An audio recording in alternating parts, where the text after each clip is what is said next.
Hey everybody, welcome to the Jim Masters Show Live Entertainment Lifestyle Talk Show series. How are all of you? I see all these smiley faces. We just had a wicked storm just come through here maybe about a half hour ago. And fortunately, we were here getting the show prepped, but we have some friends that are out on the tennis court and they had to duck and cover. Some violent winds and rough thunderstorms just popped up because we've been in this heat wave here in the northeastern United States. And, you have the competition between the hot, humid weather and the cooler weather sort of coming together. And boom, if you're in the middle of that, rough weather comes your way. So we literally just had about an hour of that. Sort of simmered down now. And the lawns and the trees and the gardens are happy. But those who are outside were ducking and covering quickly. So we just got through all of that. How's everybody doing? Really nice day today overall. I was on the air most of the day today. We went and we had a full physical. We went and we had a stress test too. I like to get those every once in a while.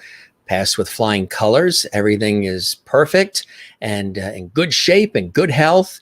And we walk a lot too and cycle. And as you know, I like to swim. I'm always in that ocean. You got to drag me out of that ocean. I haven't been in it yet because it's still a little chilly, a little nippy here in the northeastern United States. In the greater New York area, along the southern New England coast, between New York and Boston is where we are. So the water is not necessarily jump in yet, unless you're part of the Polar Bear Club, but we will be doing that very soon. And I can't wait. How are you doing? If you're not having a good day, well, guess what? You know what happens here on JMS Live. We put smiles on your face.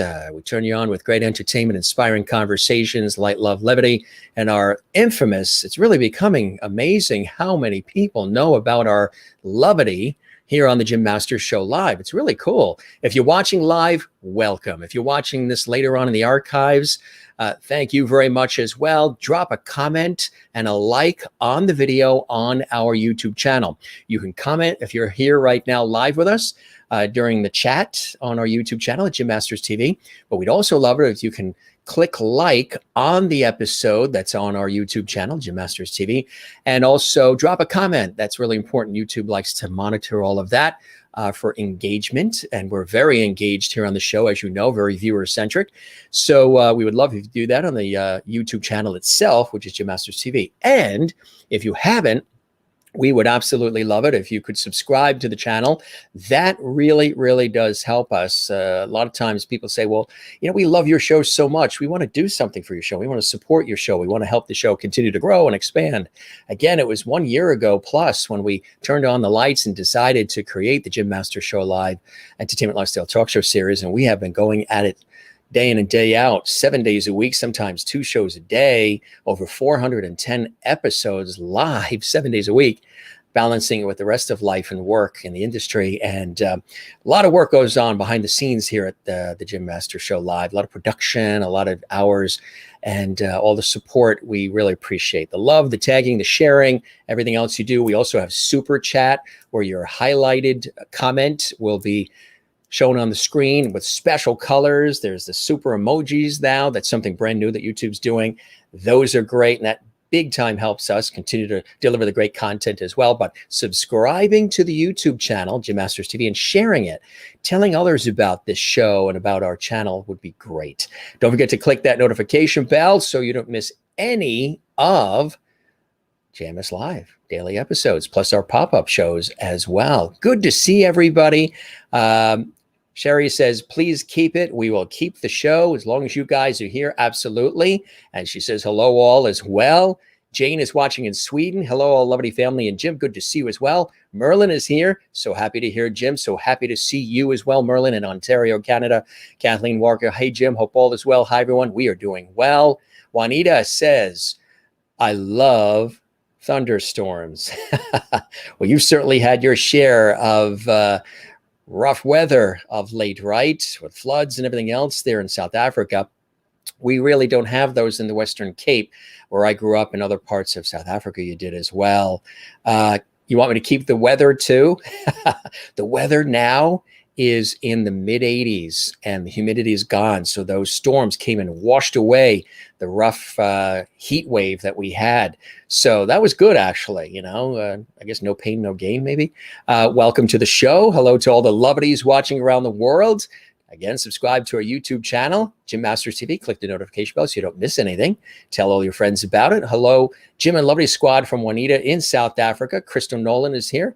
Crystal says, hi, Jim and everyone. Happy Wednesday. Hope you're having a fantastic day. Looking forward to an amazing show with inspiring conversation, levity, and levity, because we have comedian and entertainer Al Ernst on the show. Get ready to laugh. And you know how you guys love to see the guests' chairs sometimes when the guest has jumped up to get a glass of water, or their child runs in the room, or a dog jumps on their lap, or their iPod or laptop or phone battery's dying, they got to recharge, or they go to get the Oscar that they want to show us. He's in a really cool jester chair. Yes, it's a really funky jester chair. And he said you're going to get a chance to see it tonight too.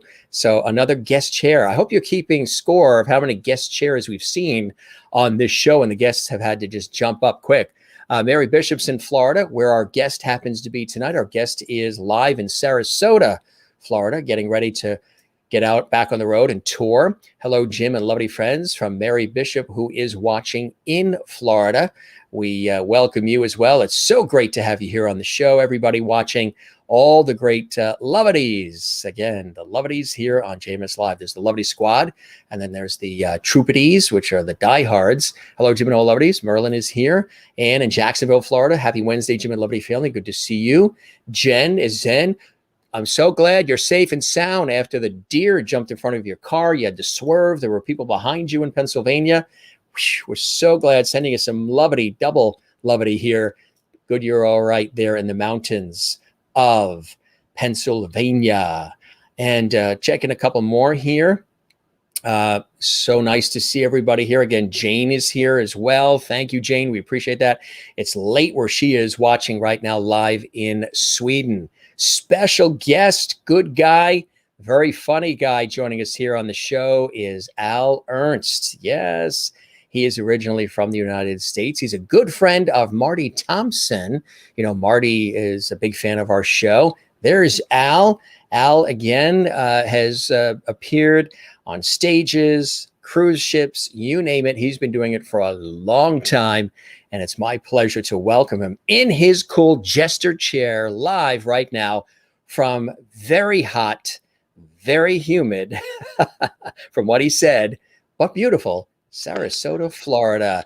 There he is in his jester chair, the one and only. I almost feel like I should not even be in this chair and just let you see the chair, but I'll just tease you a little bit. I'll just give you a little tease on the chair. So, hey, Marty Thompson's here, and Marty just did a super chat. Thank you, Marty. Again, that really helps our series. That's something new YouTube does. As the Super Tramp song says, give me a little bit of your levity for me. And Marty's going to be a guest on our show. He's an amazing singer, songwriter, and entertainer. He's going to be on our show next week. He is the Aussie crooner. Yes, he's been doing it for a long time, originally from Australia.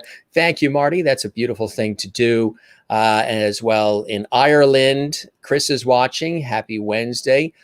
Good to see you here. And of course, Crystal welcomes you, and Jen welcomes you, and Mary does as well, and everybody that's here. How are you, my friend? You look very comfy and Like you're just planted in that jester chair. Well, when you are a fat guy and it is 118 outside and the air conditioning is on inside, I'm planted. I am, planted is the right word. But I am great. It is an honor. I mean, beyond an honor to be with you. I've heard great things. I've tuned into a couple of the shows, and as I got the word from Marty and beyond, and love the fact that we're all over the world, because that's kind of what Marty and I both with cruise line ties to us, we performed all over the world. So yeah, I know. And it's been a little bit of a quiet period with that because the cruise ships have been, just staying afloat. The Love Boat isn't necessarily floating, but they're starting to slowly grind that back in gear. I know there'll be much more of that in 2022, 2023. But how have you been being, a comedian and entertainer who loves the roar of the crowd and being around people and making them laugh? And have you had any opportunities to do that during this year at all? Yeah, maybe even at the supermarket. Yeah, well, believe it or not, got an original. Decided that I didn't want to just be a participant holed up in my house, and went out and actually got a job at the local grocery store at the very beginning of the pandemic, being a cart wiper. I actually disinfected the carts for people going into the grocery stores.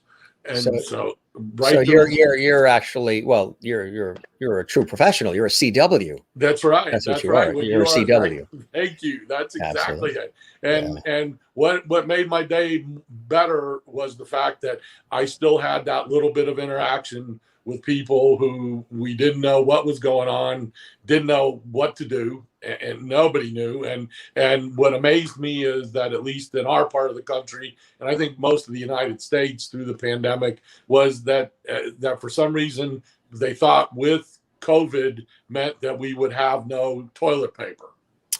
Yes. And I don't know if this was a worldwide event, but I know even here in the Northeast, they were going to Costco and the supermarkets and coming out with, they actually had to put limitations on how much of that paper you can get. And then, of course, the hand sanitizer becomes scarce. All the household cleaning products became scarce.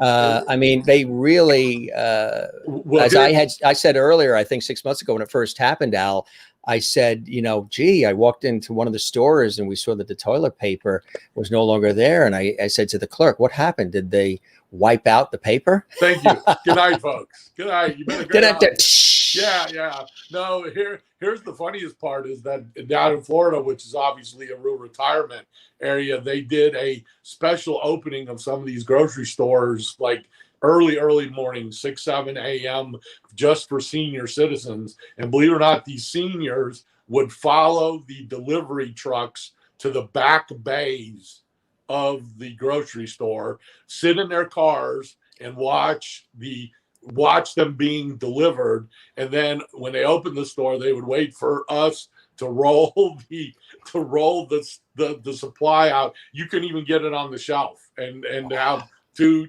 85-year-olds basically looking like WWE cage match over an 8-pack of Scotty Royal toilet paper. Was its own comedy, was its own smiles within itself. Well, we now have she shared with us one of our loveties in Jacksonville, Florida, was probably in the front lines there scooping it up, because Ann says she has a linen closet full of toilet paper, paper towels, and wipes. So we now know what the Christmas stocking stuffers are going to be this year for Christmas. The leftovers. We also know that for some reason, if anything else happens, you might want to wait a couple of months before you decide what's going to be on shortage. Right? Exactly. Because that was like the first thing that went, and honestly, Jim, that 2020 was such an interesting year for me because that was my 30th year of being a full-time stand-up comedian entertainer. I mean, I have, I walked away from a regular day job on Labor Day weekend of 1990. What were you doing? Believe it or not, I was a YMCA director. I was the executive director of a YMCA in Atlanta, Georgia, and no problems, no nothing. But I had always said to myself, was I going to be 60, which I can't believe that's coming around, but was I going to be 60 and always look back and go, I wonder if I could have made it, if I could have done it. And plus you had to sing all the Village People songs as well, didn't you? Oh, let me tell you, being being a Y guy still, we just cringe every time because we're just so we're so over it, because it was really yes, it was milked. Yeah. Yes. And but I drove out of my office. I mean, like I said, no problems. And I had done my prep work. I had gotten work, comedy work prior to that, but drove out of my office on the Friday of Labor Day weekend and drove to Asheville, North Carolina, which was my first paid. I'd been paid for shows previously, but this was the first paid show that you now friends and colleagues in Asheville. Yeah, it's a nice city. And to wait for the electric bill, it's a different thing to get paid for a show when you've got a day job. But yes. When you don't have a day job, or you're in entertainment and in broadcasting, you understand this. The electric company and the Visa company does not send you a bill that says, "Dear Al, you were really funny this month. It's on us." Don't right. Yeah. Yeah. Yuck. Yeah. We're gonna skip a month because those jokes were really spot on. That's right. You were doing so good, and they go, listen, your fat butt sat in a chair in air conditioning, and you ran electric, and we want our money. So you have to go sort that out and make that work, or we shut you down and shut you off. That's right, baby. And you're not gonna take me out on something like that.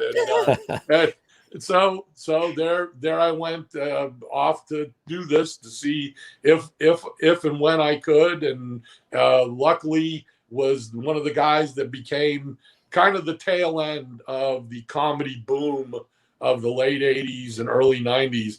Great time to pick out a career right when everything is beginning to go to karaoke. It's funny, the tail end with those two wings of the jester chair sticking from behind you. That looks like the tail end. That was the tail end. That was me. And as it worked out, it was just the people saying that you were funny through the years. Hey, Al, you should go into comedy. You've got dry wit. You're funny. You're quick. Were they saying that? Jim, you say you guys want to do this authentically, and I'll tell you authentically, the wit was a defense mechanism for being a big kid. Sure, right. I would get to the joke before somebody else would, right. And that created get to it before they turned it on you to try to make you the butt of it, right? Yeah, and when I make myself the butt of my own joke, and everybody laughed, and we moved on, and it was okay for me. So I kind of figured that out. I love comedy. How did you usually start the jokes? I don't mean to butt in. Oh, no, you're fine. When you get that sense when somebody was going to say something about, a reference to something being large or going to lunch, supersized, you knew it. And I'd be that guy who's, at school that would say, well, just make sure that you get your food before I get there, that kind of stuff. So that self-deprecating humor. Yep, it was very much so. And and some of the most successful comedians and comedians have done. Phyllis Diller, Rodney Dangerfield, Toady Fields. I mean, you name them. Exact. Buddy Hackett. Buddy Hackett. You look Absolutely. at it, but you know what, Jim, here's the interesting part, and we'll circle this all the way back around and come back to whatever you want to talk about. I actually got a letter from the National Obesity Advocacy Council that is a political activist group that says that obese people get discriminated against, and they didn't like what I did on stage. Now, mind you, I've never made fun of another person for being big. I've never made fun of another person in an audience, even when I've been heckled, as far as, you know, what they look like or something like that. Right. Right. But it was all self-deprecating stuff. And I actually got this person that felt like my act was setting a poor example for obese people, that they couldn't operate, you know, and do their thing in the workplace because they think that, you know, and I'm like, you know, you're kidding me, right? You know, I should be your brand ambassador. There was a news anchor, a reporter at one of the TV stations here in the United States, where a viewer had written in saying that you're not a good role model, and, you know, obesity's, you know, an awful thing, and kids are seeing you. You're not a good role model for women and for kids and all this other. And, you know, you should be taken off the air. And then the reporter felt so disappointed by that she actually took that to task in a very professional way, and she responded to it in a very professional way. I think the clips are online. And it said, you know, this is my personal life. I have my own. I'm fully aware of my situation. To write something the way that this woman just happened to anonymously write in to the station, she went live at the station, let her go on the air and respond to it, and the feedback that she got was extraordinarily positive after that. Good for speaking up for yourself. And, you know, who is that woman to just randomly say, doesn't she have a life type of thing? And you know that, Jim, people are of all shapes and sizes. I mean, people can, you know, and you also know, if you're an athlete, which it sounds like you are, you see people, you know, I really did complete in 2019, not quickly, but I completed a 10K race. You know, I have done bike rides. I do all that. And I think you've probably seen that if you've been around, that people that are not of a body type surprise you. Now, was that the 10K race that was sponsored by Kellogg's, or? No, I always say I didn't want to finish last, so I sped up and I passed the man who was changing the tennis balls on his walker. You know, so yeah, I mean, you know, but the thing about it is, and that's, see, to me, that's funny, and I'm there, I'm making it happen. In terms of my life, I'm happy with my life. I'm happy with myself. My health is good.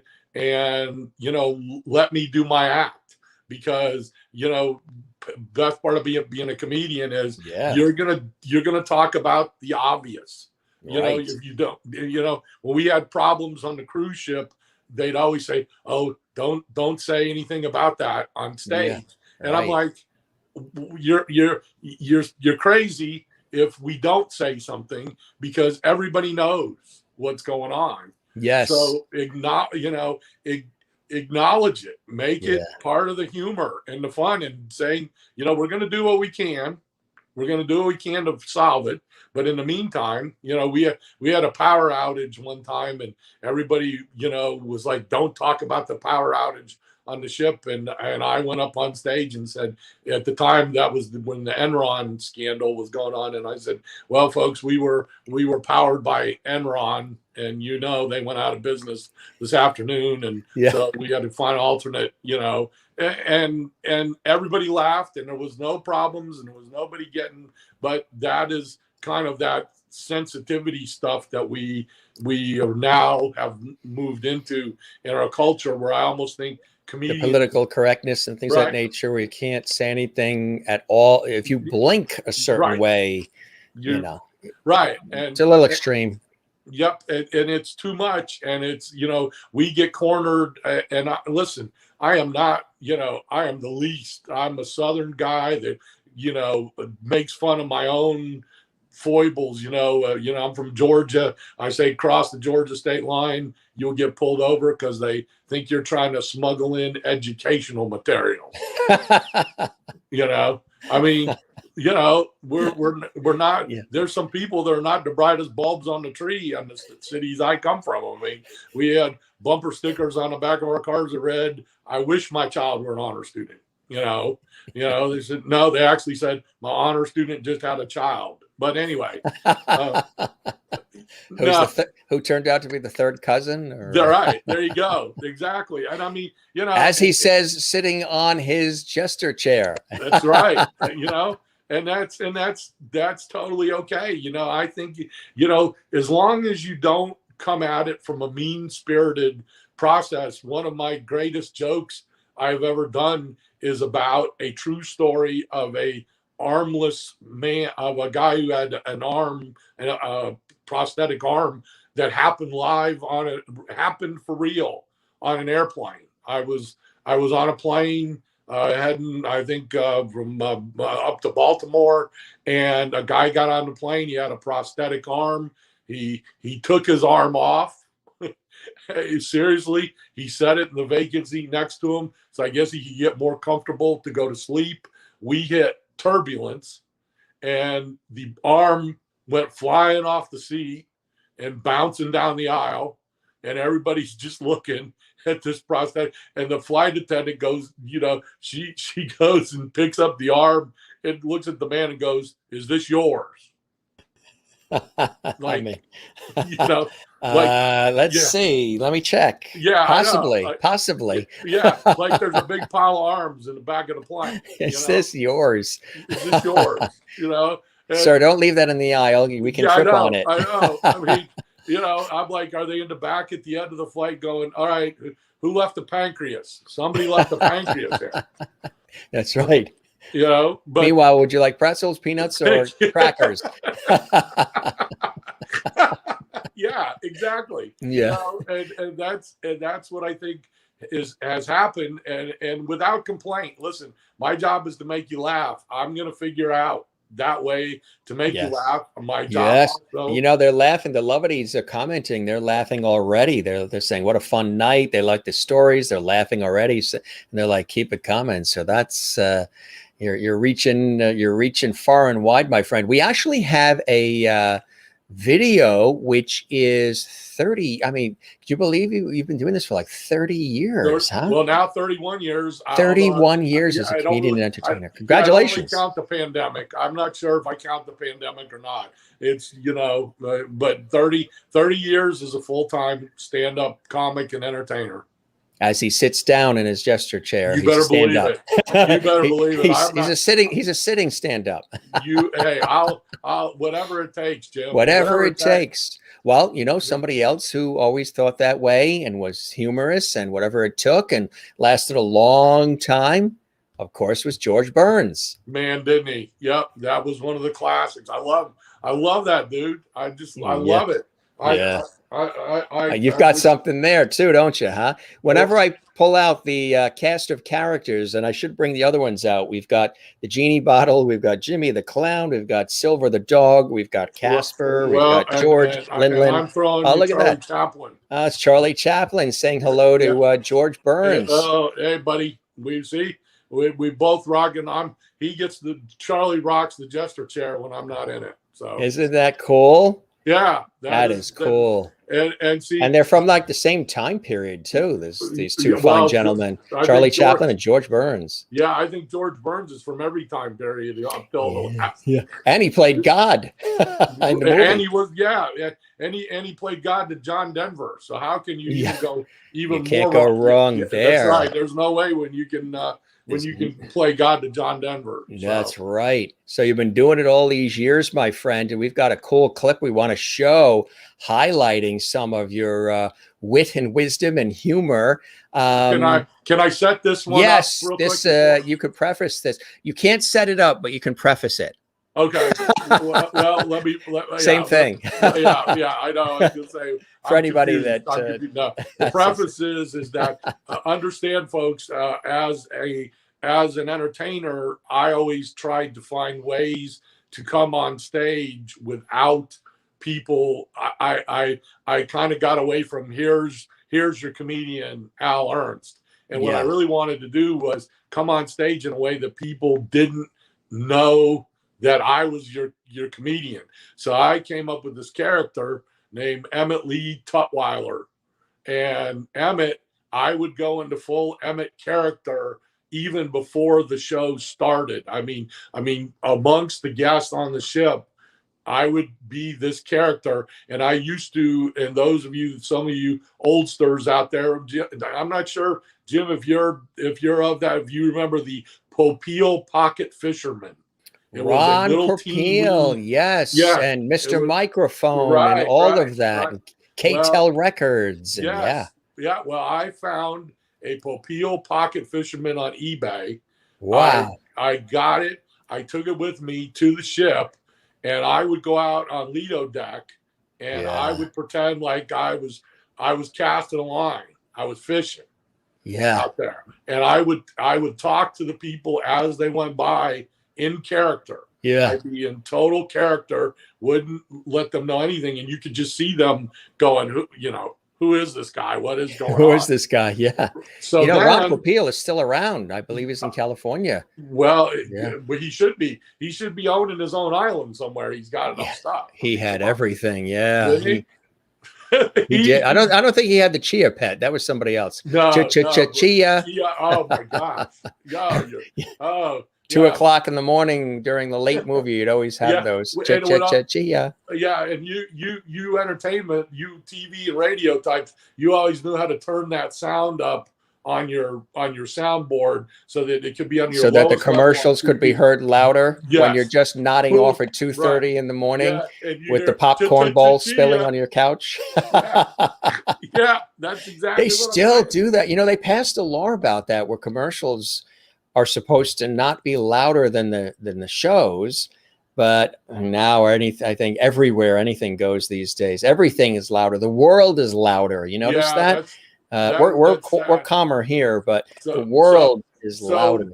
So to tell everybody, that's what I did. I did that character, and I would not go backstage before the show. I would sit in the audience. And the audience would you could see people going, hey, it's that guy. It's that guy. Yeah. And so as the show, we had a cue with the cruise director that would be emceeing the show. And when he hit the cue, I would start going up for this skit. So that's the first part of that clip you're going to see is me coming up to interrupt the cruise director as Emmett Tutwiler. All right, let's check that out. Here it is. 30 years, Al Ernst. Unbelievable, hard to believe. The time flies when you're having fun and making people laugh. Here is comedian and entertainer Al Ernst doing his thing. You got a question? Okay, I'm going to do questions afterwards. The who? The what? Pursuer's office. The pursuer's office said that I got questions for you. They said to come ask you. I seen you on TV. They said you're the guy to talk to about some stuff we got. Okay. Well, I'm going to do questions. You have a question? Okay. Well, I'm actually doing a show. No, they said to you right now you can't be seen nowhere else, and I can't ask you on TV. So. You'll have a question. All right. Okay. What's your question? There ain't been no fishing. They said it's a fishing boat when I left in New York. Fishing? They said we're gonna do some fishing, and they first off said it was like a 3-hour tour, and this has been out for days. No, it's an 11-day cruise. Didn't say nothing like that. I didn't say that. Yeah, they said the skipper said it'd only be 3 hours. And then we come out and do some fishing, and then we go back. And we've been all kinds of places. And I brought my fishing gear up from Georgia with me. I earned all kinds of money, and I'm dropping a line. There ain't no line long enough to hit the water. Oh, so you've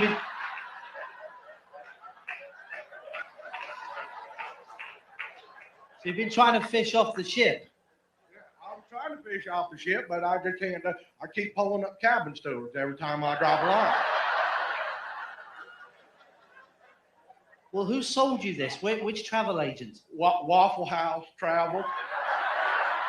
This old boy JW. He worked the booth at the Waffle House where I live in Georgia, and he got a payphone right there. Said, "You want to go on a cruise?" I said, "That's great." And we just dialed the number right on that 800 number, payphone. Boom, I'm here.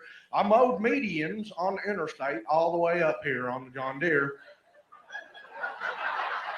To pay for it, you mowed the. I mowed the medians.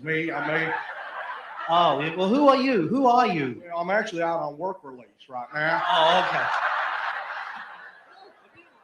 Yeah, and they said me and Berlin, we came up my name's Emmett Lee Tutwiler Jr. Emmett Lee Tutwiler Jr. Emmett Lee Tutwiler Jr. Have you got any ID? About what?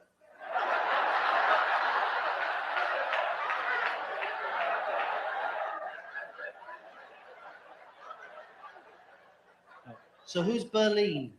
Well, Berlin was my intended, but She's your wife? No, she ain't my wife. We couldn't do nothing. She ain't my intended no more. Why? We're related. They said we might be able to get a license in Arkansas, but we can't get nothing on the northeastern side. We even tried Canada because it was a lot cheaper. I got me like $1 US, and I got like 300 Canadian dollars. Well, that's good, yeah. So what have you been spending it on? Did you go to the art auction? I went to the art auction, but I got to tell you, I'm a little disappointed. You guys just ain't got no fancy, good art I put up back home. I'm looking for something on velvet. Nice velvet Elvis thing, but there ain't nothing on Elvis. No tigers, no big fish, nothing. I just didn't get nothing. I'm gonna have to go back to the Citgo station in Valdosta and see if I can get something right there. So. I see. And let me ask you a question then. What are you doing? I did look. It's very impressive up here. Look at all them people. You guys going fishing too? Well, they're here for a travel and adventure talk as we recapitulate the scenario of going to these wonderful places. Well, we don't do no algebra. So I hear you, but a little birdie told me, I read on the security report that you've been in trouble, right? Well, no, I mean, I've been having people asking me and frisking me and stuff because, well, I got to be honest with you, until we get to Australia. Oh, no, Sydney's in Canada, not Australia. Is there a war? When did the Canadians take over the whole world like that? I didn't know nothing about that. I've been trying to watch that TV in them different languages, that boo boo boo boo boo stuff. I don't know what they're saying, but they got a lot of boo boo boo boo boo stuff happening on that. Maybe they got something happening. I don't know, but I'll be honest with you. I like the food. Oh, I can see. Me too. I visited every buffet on the ship. I mean, Every what? Every buffet. There's a lot of buffet. There's buffet everywhere on the ship. Buffet. No, but I got his records at Buffett. Okay, so you've enjoyed the food. Well, yeah, but the problem I get in trouble because I'm all bound up. I'm all bound up. I mean, you're all what? I'm bound up. I'm all bound up. I mean, bound up. Yeah, I'm bound up. I'm all bound up.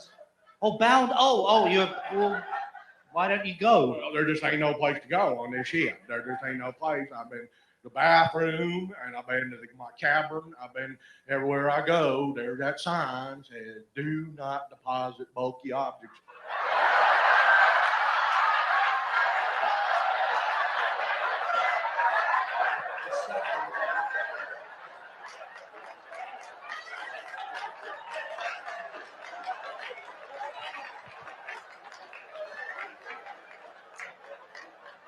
I got in trouble. I got caught peeing off the side of the shed. Yes. But how have you afforded to come on this cruise? Because Waffle House Travel, we don't give them a discount or anything. You mow the mediums? Is that your main job? No, it's not your main job. No. So you have a different job. Yes, What is your different job? Well, I work about. I got a big business. You got a big business. Graduate. About that stuff. I run a veterinarian and a taxidermist. You're a vet and a taxidermist. That's what it said. The big old sign said Valdosta, veterinarian and taxidermist. Our motto, either way, you get your dog back.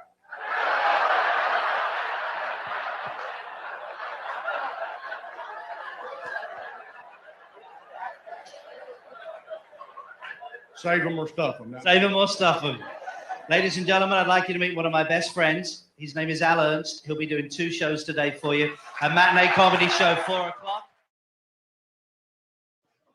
Well, also, when I was in the Cayman Islands, I went parasailing, if you've ever been parasailing. Well, I didn't go parasailing. I went dragging behind a boat with a chute attached to it. I like to call that cellulite surfing. Well, folks, I've been big all my life, and when you're big, you're embarrassed to talk to anybody. I wanted to meet that one special person. That's all I wanted, with 2 qualities: a good sense of humor and large breasts. That's all I wanted, and then I realized I was that person.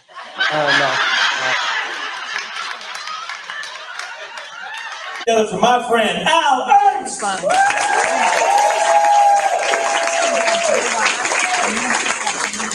Wow, how about a nice introduction? These guys are unbelievable. From all these guys right here, come on, here we go. Absolutely. I appreciate it. I am the best comedian in my price range. That's right. You know where you are. You know what you pay. So there you go. Don't look at me like that. I'm playing the Ramada Inn on I-295 on a Wednesday. Shit, the career is on fire.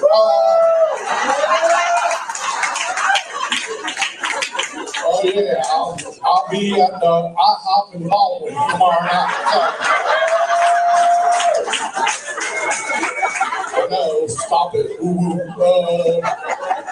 I shouldn't be. I'm like, listen, y'all. I'm from Georgia. I'm just little northern town, Dalton, Georgia. If you're familiar with that area, yeah. Big sign says "Welcome to Dalton," where the cars are on blocks and the homes are on wheels.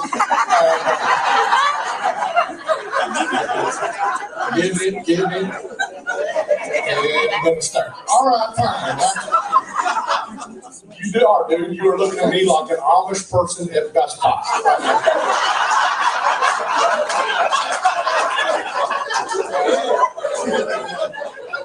I'm not a movie. I can see you. I know a few of you are like, shit, fat guys on every channel. Look at that. Somebody called the damn cable company. Like I said, I shouldn't be that way. Listen, y'all, I am not the brightest bulb on the tree. I'm happy to be here. I'm just back from my GED reunion.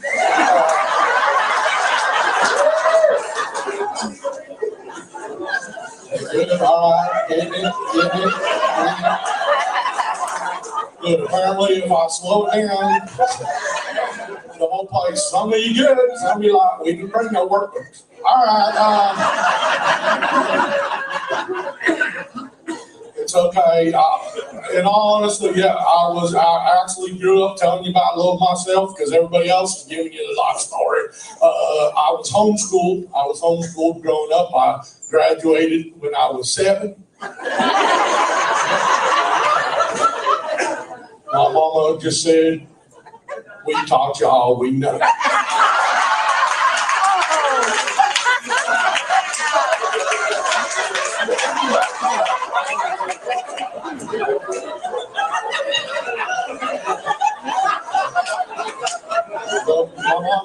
My mama was bipolar, so I had a substitute somewhere.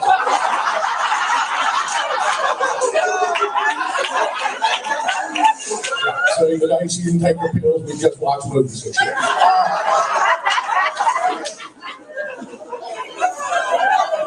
But I did get a college football scholarship. I did. I went to the University of Phoenix.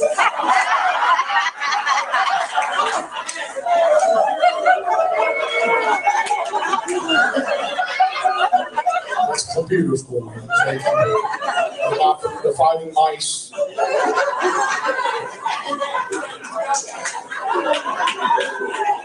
I played right and click.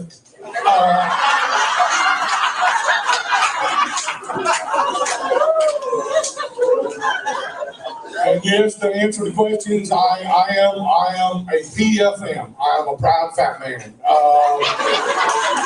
I've been big my entire life, and I just say, be who you are. Just be happy with who you are. Absolutely. And but you know what? It's always the people that want to convert you to healthy eating. They want to church you. They're like churching you and shit. Like the lady today is like, come to the salad bar.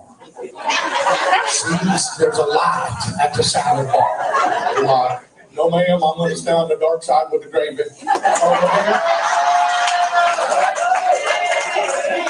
Right, exactly. And then they want to, then they're going to come give you their testimony, because there's always been big people who've lost a bunch of weight. So now they think they can relate to you, so they're going to give you testimony. Ladies like, yeah, she's like, I lost 150 pounds and you can't do it. I'm like, ma'am, I weighed 150 pounds when I was a fetus. My mama didn't have a C-section, she had an intersection. So when that part doesn't work, then you got, what's the next? You got to have goals, right? Healthy goals. What are your goals? The lady's looking at me like, what do you want to get down to? And I'm like, I don't know, a C cup.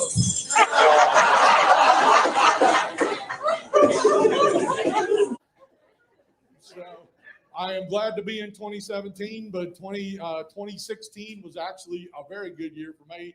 Actually, we'll go back a little bit into 2015. Labor Day of 2015, I weighed 405 pounds, and as of today, I've lost 123 pounds. So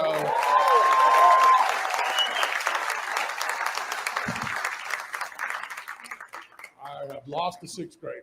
So no, actually, I have worked very hard and I have lost the weight, but I got to be honest with you. I knew I was getting too big. You were getting too big when you are named a point of interest by Google Maps. So.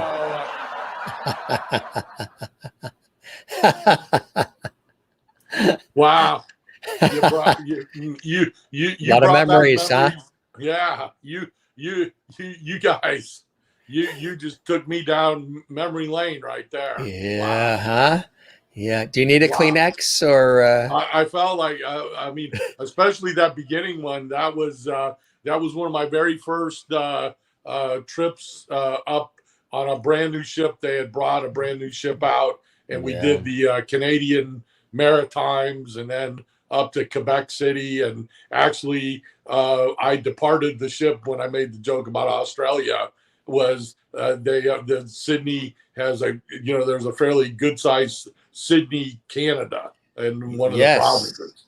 So that part with John, I spent 27 years off and on ships with Carnival Cruise Lines, and enjoy it. At the time you'd say, absolutely not, when you're having to get up at 3:30, because what people don't understand, and Marty can attest to this too, is that we are what we called fly-on acts, and that meant we didn't live on the ship for months at a time like a lot of the people who work on the ship do. Yeah. We flew to an island or to a destination, a port city.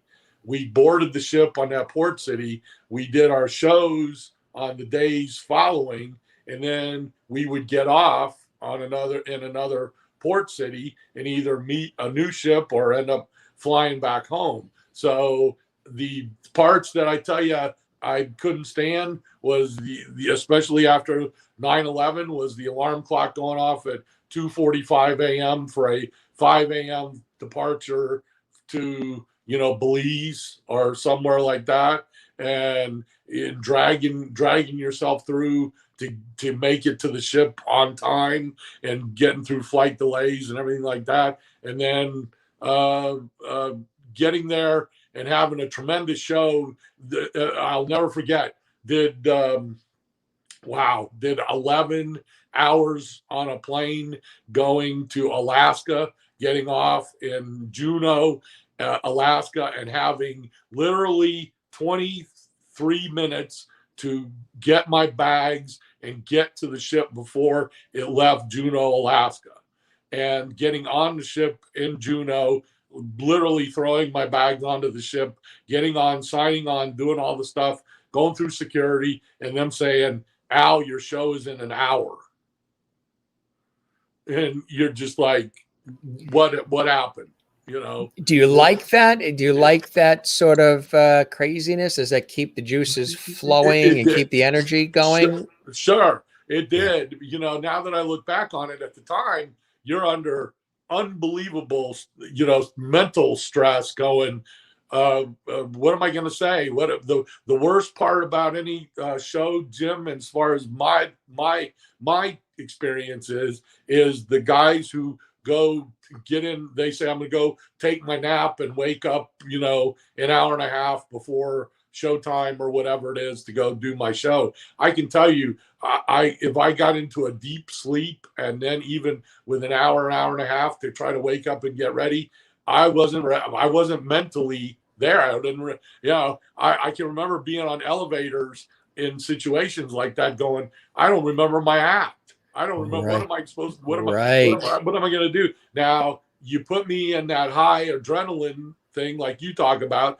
I went out there after all that, you know, with them saying, set your bag down, change your clothes. You're on stage in an hour, and would have, and you know, just one of these kick butt performances. Yeah. And then you get off stage, and that's where you crap. I mean, it's like fall, you know, it's like jumping off the side of a ledge. I wonder, did you select working also, in addition to everything else you've done on stage and everything else, working on the cruise ships because you knew that they had those absolutely incredible buffets? The buffets, no. Especially the midnight buffet. That's incredible. Let me tell you how that. Those buffets are unreal. I love those midnight buffets. Yes, I do. Not buffet or but the buffet. The buffet.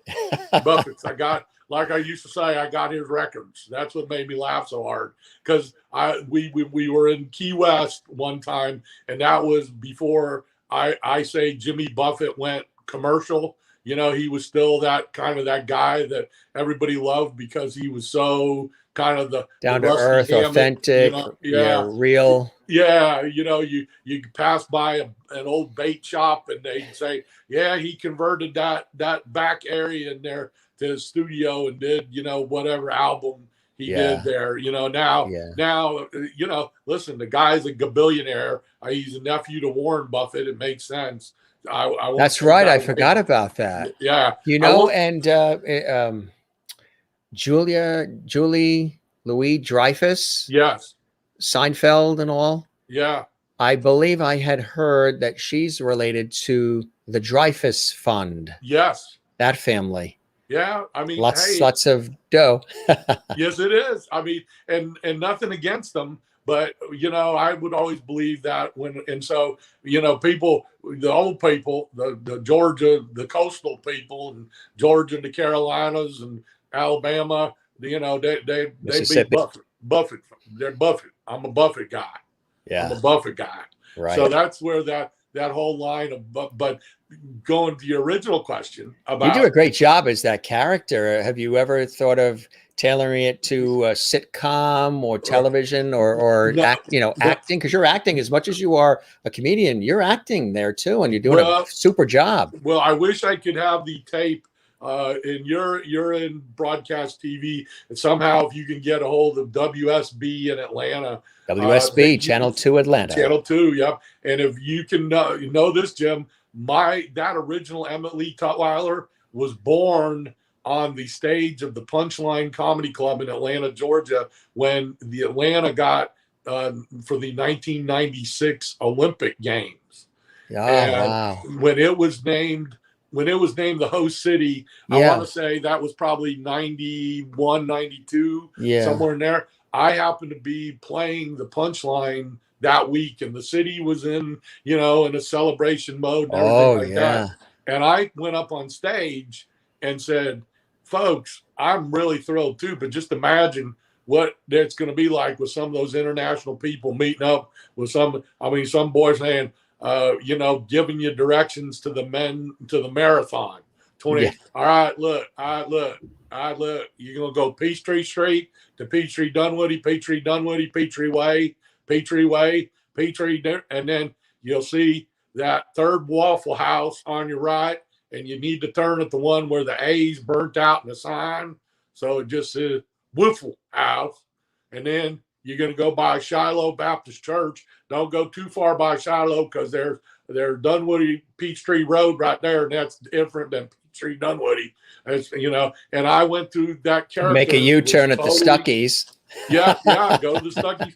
Make sure you pick up one of them pecan logs on your way. You don't want to go by without getting one of them pecan logs that last I think I still got one in a storage closet somewhere. And tell Stella I sent you. Yeah, there you go. There you see, exactly. And that's where that character was actually germinated from. And then I turned him and adapted him, and he's popped up in several. But what I said with WSB, what happened was one of the I think the Weatherman was a kind of a wannabe comedian at the time. His name was Paul Osmond. That's how David Letterman started as a weatherman in Indiana. A lot of the weathermen do want to go into comedy. Yeah, and he loved the character, and so he said, can we bring a film crew in? And, we start getting prepped up for the Olympics. We would love to have that as a guy that would, be, one of these comedy characters. And absolutely. That was a nice break in my career to be able to be seen on at least top 20 market television, which we haven't gotten into at all. But you see my background, believe it or not, Jim, right before I left the YMCA, was in professional wrestling. Yes. And you, Marty, was bringing up something about a sports show as well. Yeah, it was called View from the Cheap Seats. Yeah. And basically all I was about was the common guy. The guy, the everyman who doesn't have the $700 to get the luxury seat ticket or the jester chair in the front of the stadium, but the guy who sits in the back, who loves his team and, is going to talk crap like I always love guys in the upper deck of Atlanta Fulton County Stadium, which had all of 13 people, there when the Braves were 0-162, and he'd be telling me, hey, you gotta watch this guy right here. His slider, that's a wicked slider he's got. And I'm thinking to myself, we're 30 rows up in the upper deck. You're telling me you can see this guy. You can see this guy's slider. Yeah, right. Okay, I got you. And that's kind of where all these characters evolved from, was just that whole human experience, that human time that you had. He wasn't a bad guy, wasn't a drum, but he just wanted to let you know he knew he's a fan. And this guy's slider is going to take care of it. And I'm going, okay, I believe you. I believe you. And that's the fun of you guys up there. See, you all, and I know it's around the world, but the rest, you mean us north of the Mason-Dixon line? Right, yeah. North of Baltimore? Yep, the Stanley Cup playoffs are going on. And it used to be that hockey, now my Tampa Bay Lightning are doing pretty good this year, but it used to be hockey was not even heard of in our section of the country. We have some Canadian viewers too. I'm sure they love their hockey. Well, yeah. Well, you Canadian viewers, you number one, you took our team from Atlanta, the Thrashers, which I guess is the second. That's right. Yeah, the second failed. The original Atlanta Flames was the original NHL team there. But the part that I got a big kick out of is I went to the Nashville Predators. And when the Nashville Predators first became an expansion team, they couldn't get people to understand hockey. So they brought in professional wrestlers like Ric Flair, Dusty Rhodes, all these kind of guys that were big regional pro wrestling to explain hockey and get the crowd whooped up in between the periods of the hockey games because they just kind of knew their market. You know, they knew. I have a question. Who was the one that decided to call them periods? Thank you. I would love to know that myself because, and you know, we could go a lot of places with that line that I don't. I leave no fingerprints. Yeah, I know, buddy. Well, this really happened. I'm at the Nashville Predators game. And some guy, you're turning red in your jester chair. You're beat red. I know. Well, this is because it's making me laugh. Because you're dying to go further with that line. I know. You know that's true. And the jester chair started wiggling. Yes, it did. But because there's like 1,000 places where then I don't want Jim Masters calling me after the show going, "Ow, look at what happened. You lost our view." Keep calm and carry on. Yeah. No, what happened was the guy next to me in the middle of the between periods of the hockey game yelled to one of the players coming off the bench, "Hit him with your paddle." His stick. He thought that was a paddle, and he's like, "Hit him with." He thought it was ping pong. Yeah, I know, and it just cracked me up, and I was like, you know, you got knives on them shoes. Just stab him. You know, you're just like, what do you get smart? You got the knife in the shoe. And, you know what really, when I think about it, because some days, really could be frustrating. You know what really burns my butt, Al? What's really? That? A flame about that high. That joke came from my father. You tell Dad he did his, a good job. His Irish humor. Yeah, that's a good job right there, my friend. Yeah, flame about that high. Well, that is not what you call a Dixie cup that you have in your hand not. There. It's wow. Is that something that refills itself? I am so happy that you're doing these jokes and not me. You know that, because now you can look back at the tape and go, well, I did it. He didn't. He just sat in his jester chair. Funny stuff. He just sat in the jester chair. Yuck, Sherry Larson says. Well, Jane in Sweden says, this probably one of the funniest shows I've seen in a long time. So what we're doing is we're putting smiles on people's faces. That's the bottom line. And that's why you do what you do. And Sherry Larson said, why? And I love levity, and I'm always, maybe it's my Irish humor, but I'm always like looking for the line, looking for an opportunity to, break the ice and make it a little lighter. Sherry Larson says, I haven't laughed this hard in forever. That's nice to hear, especially coming out of a pandemic and economic downturn and political craziness and civil unrest and all these incredible things. Kathleen Walker says, new comedy duo, Masters and Ernst. I love LOL. Hey, but hey, I'll tell you what, now with your Irish background there, we got to have some ditties. You got to be singing some ditties, some of those songs. When Irish eyes are smiling, well, Danny Boy, I'm thinking of that movie that the Irish fishermen guys actually, were like the little, and they always think that about guys like us that work on cruise ships, and I'm like, do you really think I look like the Gordon's fisherman standing there with a guitar going, the sea, not, I'm like, well, I don't know, in certain lighting from afar, possibly.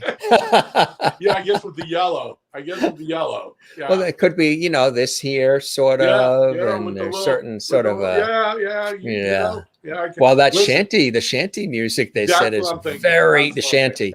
That's That's very popular right now. There's a lot of people that are doing the shanty music. I should come up with that. And they're posting these things on the internet, and the stuff's going viral.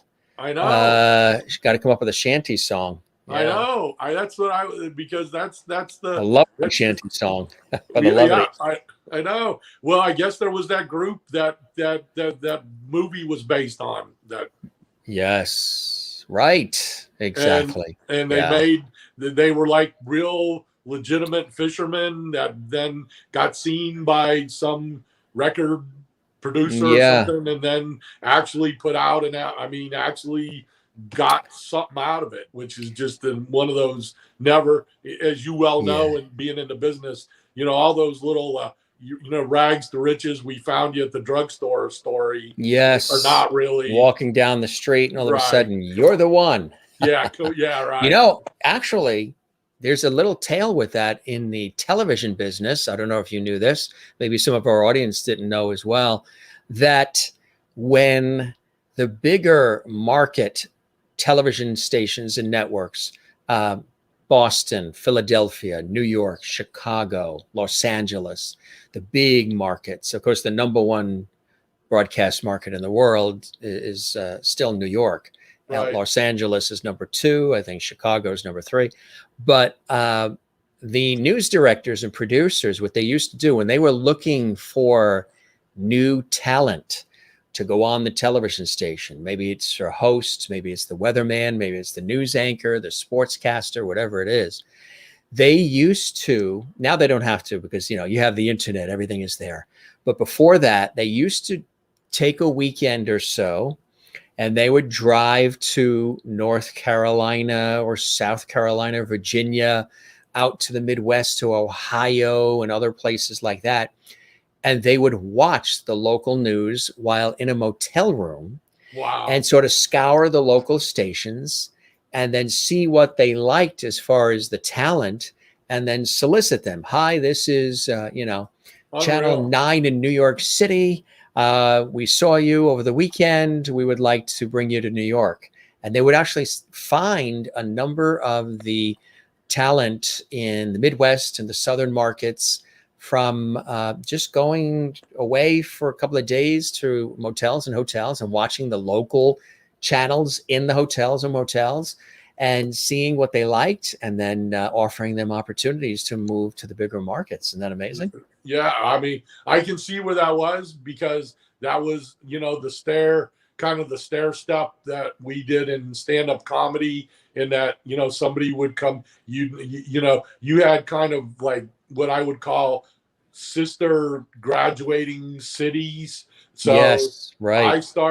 I actually started, believe it or not, I was still at my first wide job before I got promoted to Atlanta. I was in Baton Rouge, Louisiana.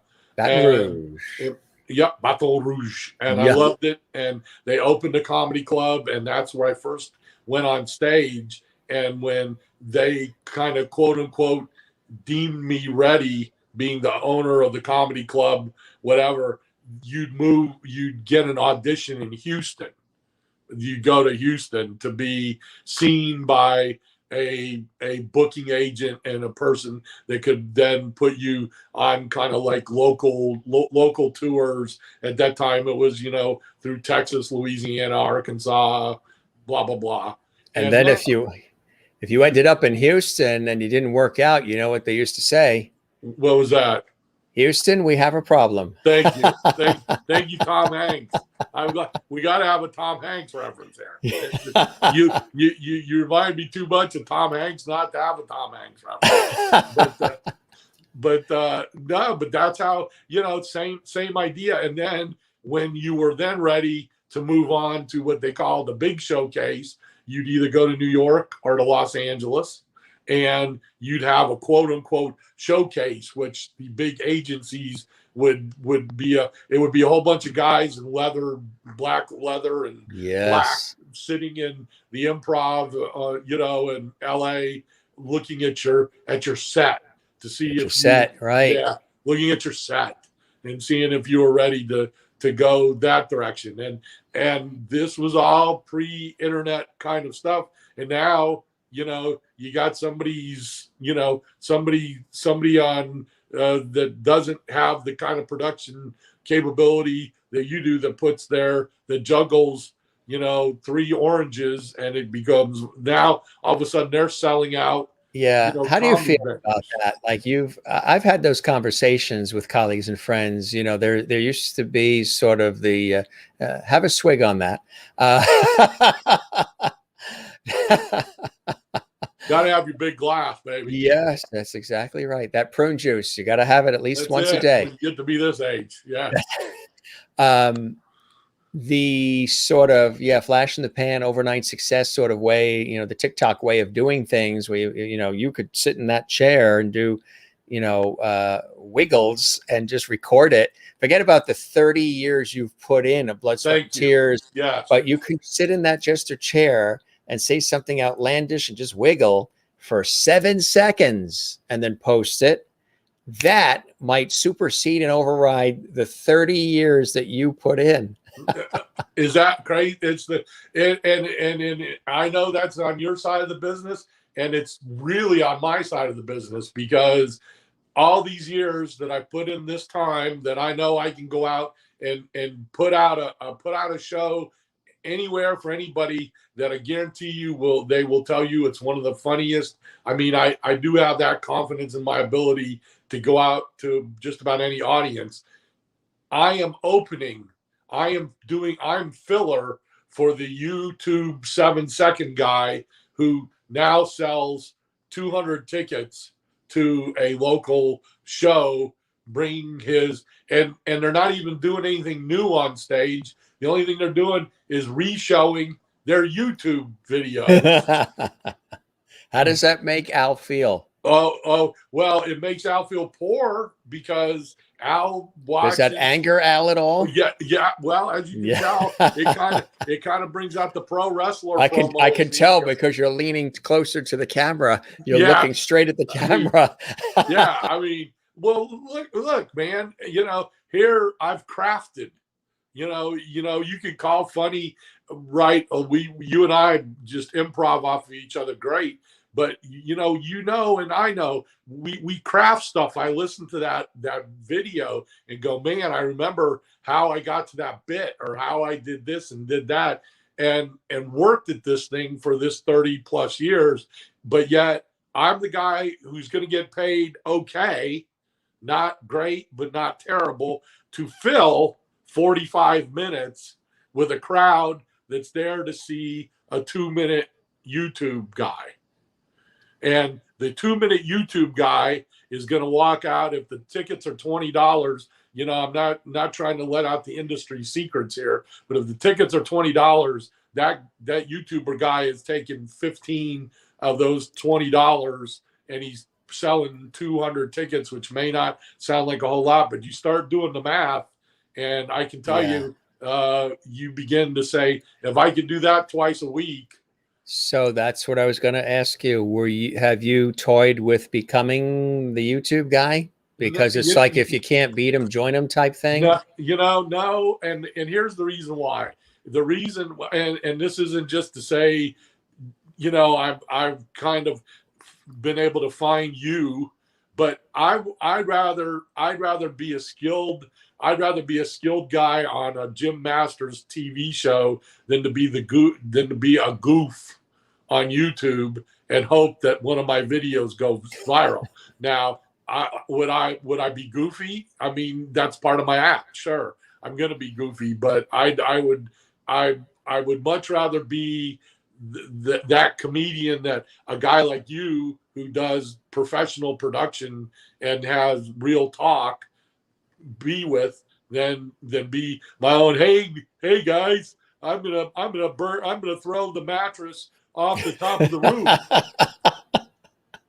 You know, I mean, I don't get. I've said that too. I've said it too. Right? No, I've seen people plucked out of the thin air who throw the mattress that's on fire off the roof, and all of a sudden, look at what happened. Rock star, millions, films, book deals, Thank you. movies sold out, clothing line, cologne line. You know, Jim, And you're like, huh?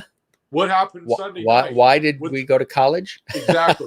I know, buddy. What happened Sunday night with that boxing match with the Paul brothers against Floyd Mayweather?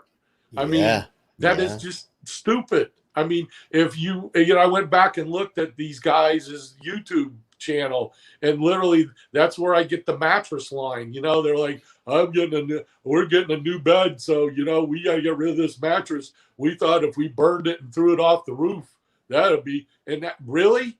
And now all of a sudden you're boxing Floyd Mayweather and you're going to make $10 million in pay-per-view. What? How did this happen? How did it happen? Yeah, I know. I mean, how did it? I mean, and is it societal changes or what? Yeah. Have we gotten lazy? Yeah, you know what? That we've definitely gotten, because I can't. Quality isn't as important as it used to be, unfortunately, in so many areas of life. And look, I still like quality. Let me pull this little teeny whiteboard out and show you there's no writing on it. And here's the base.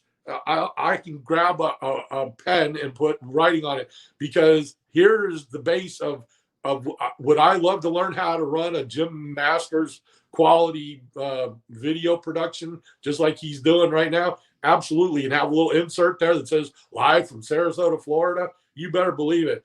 The best I could do is write that on a whiteboard and show it to the camera and say live from Sarasota, Florida, because I know that's a lot of that would work well in the deli counter.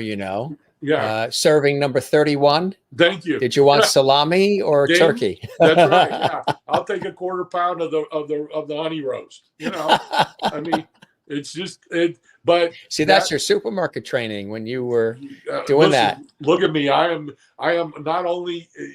You want to have somebody that works in a supermarket, know supermarkets, and look at me. Exactly. I know a supermarket. Now, Marty says, and this is very cool, we should share this. Tell them about the fact that you're now a regular on Blue Collar Network on Sirius XM satellite radio. Yeah. That's very cool. Tell us about how that happened and what that's all about. Well, really fun stuff. What happened was I did basically a one-man show in Lexington, Kentucky a few years ago. They did record it to their quality. We split it up into 10 sections with Sirius XM. They play those in bits. I am on the Laughs USA network of Sirius, which is also kind of their clean comedy channel, as well as the Jeff and Larry comedy station. And in 2019, I was the #1 most requested of my bits on the Jeff and Larry network. And so it's really cool. It's great that they, the program director for those stations, backed me. I'm in the midst, I was even in the midst of doing a new recording, was going to be doing a new recording for 2020, which obviously ended up in my bedroom, which doubles as my studio with my jester chair. And we're going to be hopefully getting that back out in 2021 and new material out the Sirius XM. But yeah, I've been in their rotation for a while, and listen, no complaints, none whatsoever. Never would have, didn't ever even comprehend being on a cruise ship to work on part of my career. That was a total one of those fluke kind of situations where they needed somebody at the last minute, with the quirk. You talk about quirky stories that are real life. The guy that they had booked was my headliner. I was the feature act in Orlando, Florida. The headliner did not tell the cruise line that he had a phobia to fly, he had a flying phobia. He had to drive everywhere. So an FP, yeah. So he an FB. So that was a delayed reaction. Yeah, I can tell you some. Blame it on the Wi-Fi. Yeah, I've got a whole lot of FBs there. But they're to other people. Anyway, they told him, oh no, you do your show and you get off in Nassau in the Bahamas, and we fly you back to Orlando. And he freaked out. He totally freaked out. And didn't want to do that. And instead of being honest with him, this was my favorite part. Instead of being honest with him, his Aunt Jenny died for the 328th time, you know, and he called them at the last minute on the Saturday before the ship was to leave on Sunday, you know, that quote unquote Aunt Jenny died, and he couldn't go. And they were like, one of the guys knew me and said, you know, can you do, you know, they were basically they were in their own corner. I said, you know, certainly I'll do it. I'll be glad to do it. And I went out and did it. Luckily, because my luck doesn't normally run that way. Luckily, I was pretty successful on my first go round, and they said, great, we'll put you on the substitute list. Well, little did I know that there was some upending of the entertainment department at the time. I didn't know any of those things were going on. And I went back home, went back on tour, and I get this phone call that says, can you be in Barbados by 9:00 tonight?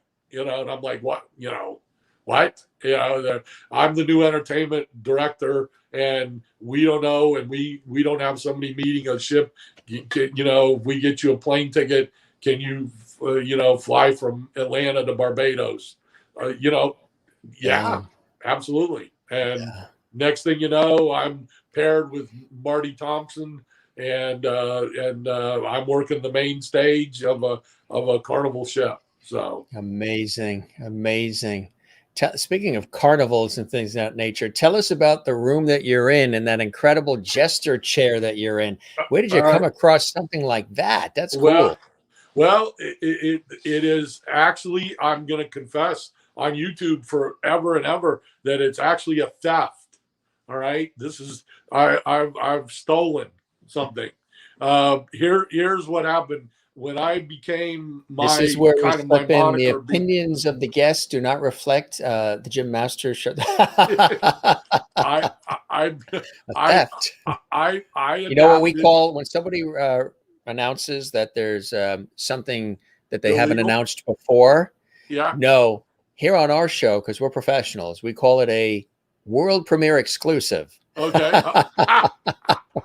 Well, here's your world premiere exclusive. I decided that I was going to go out my last. I'm totally upfront, as everybody can see. I'm just a real guy. I know that after 30 years in the business, going to be 60 years old. Listen, I'm in the 7th inning of a 9-inning ball game. All right, they have just cut the beer sales off.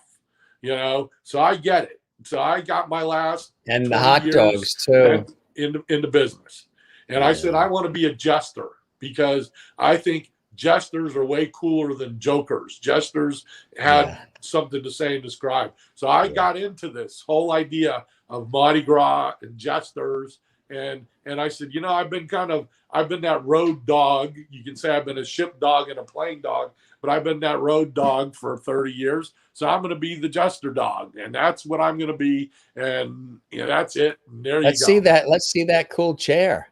So not to, you're making me stand and move things here just because this is natural TV. But this chair was on the stage at a comedy club, McCurdy's Comedy Theater. And I looked at it and said, it has to be mine. Right, as you can see parts of it coming up and down. I said, I have got to get that chair. Well, here's what happened. The pandemic happened, and they were doing a podcast from that particular place, from McCurdy's Comedy Theater, and I was on their podcast.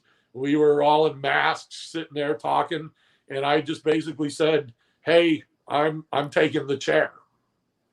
And they're like, yeah, what? Yeah, okay.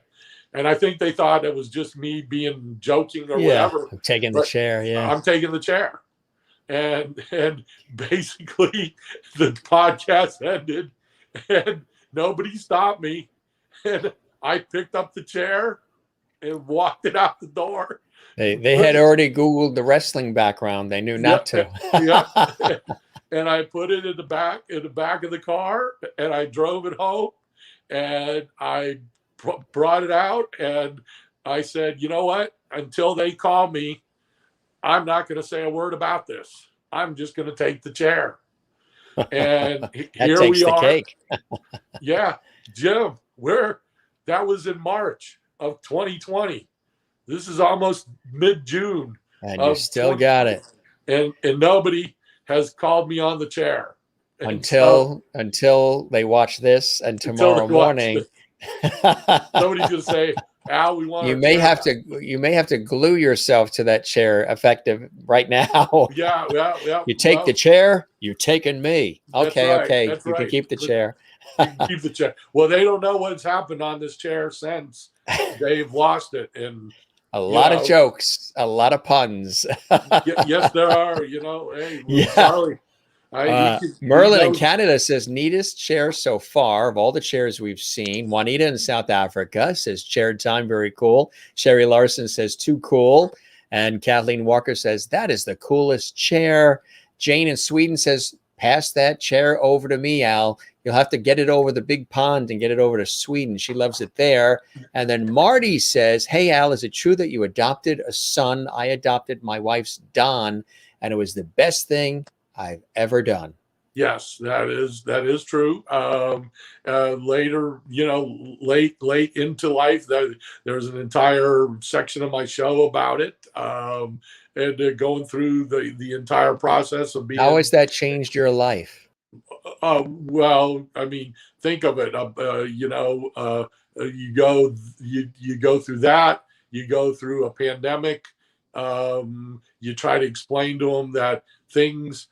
Try to explain to what was then a 6-year-old, 5 and 6-year-old, that 9/11 happened, and that they're in a completely different world than you were in, but now you're trying to guide them through this part of their life and their world, and be and also understanding that at an older age, I really do have a lot more patience.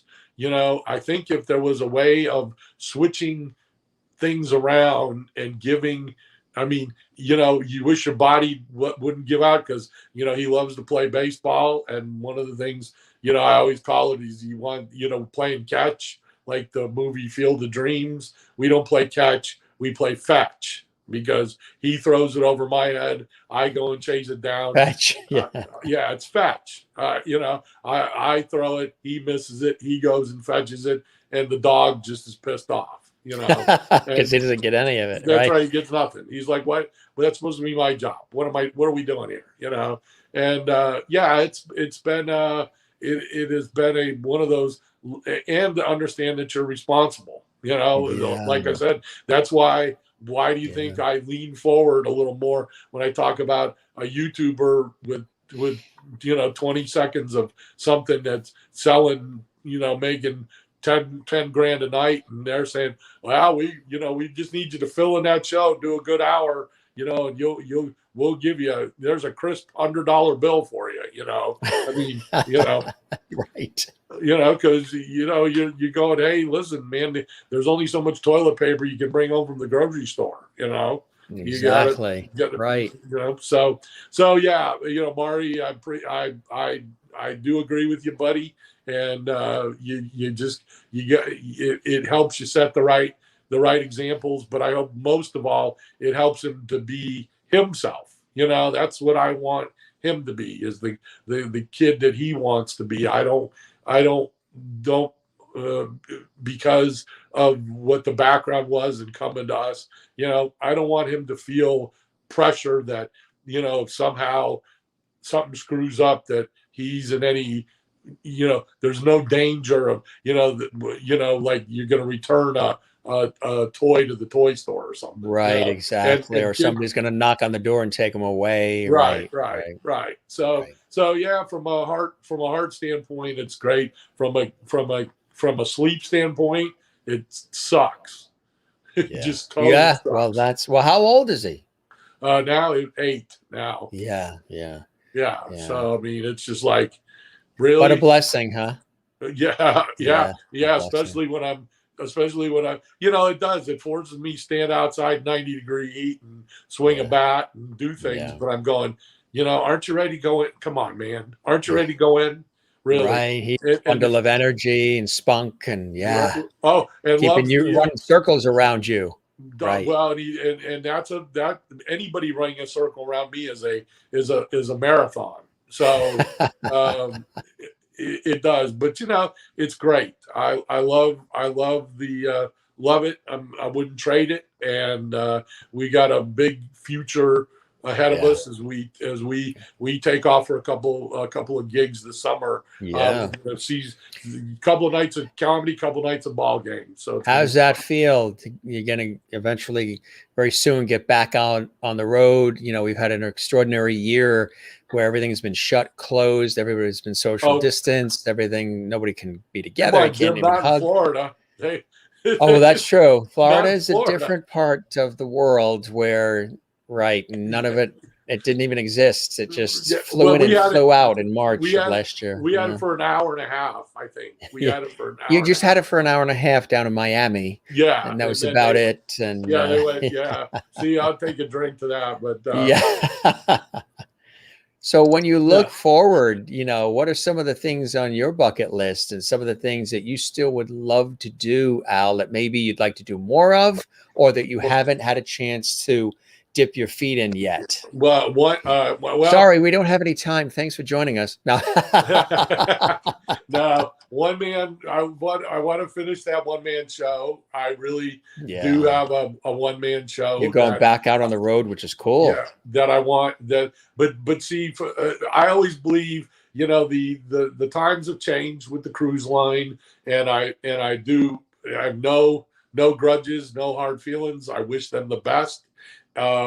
They are requiring and wanting, which I understand in this situation right now. They want people that are going to be able to go out and make long-term commitments to being out on a ship, and that's just something that I can't do. I mean, now having a child, it changes. Yeah.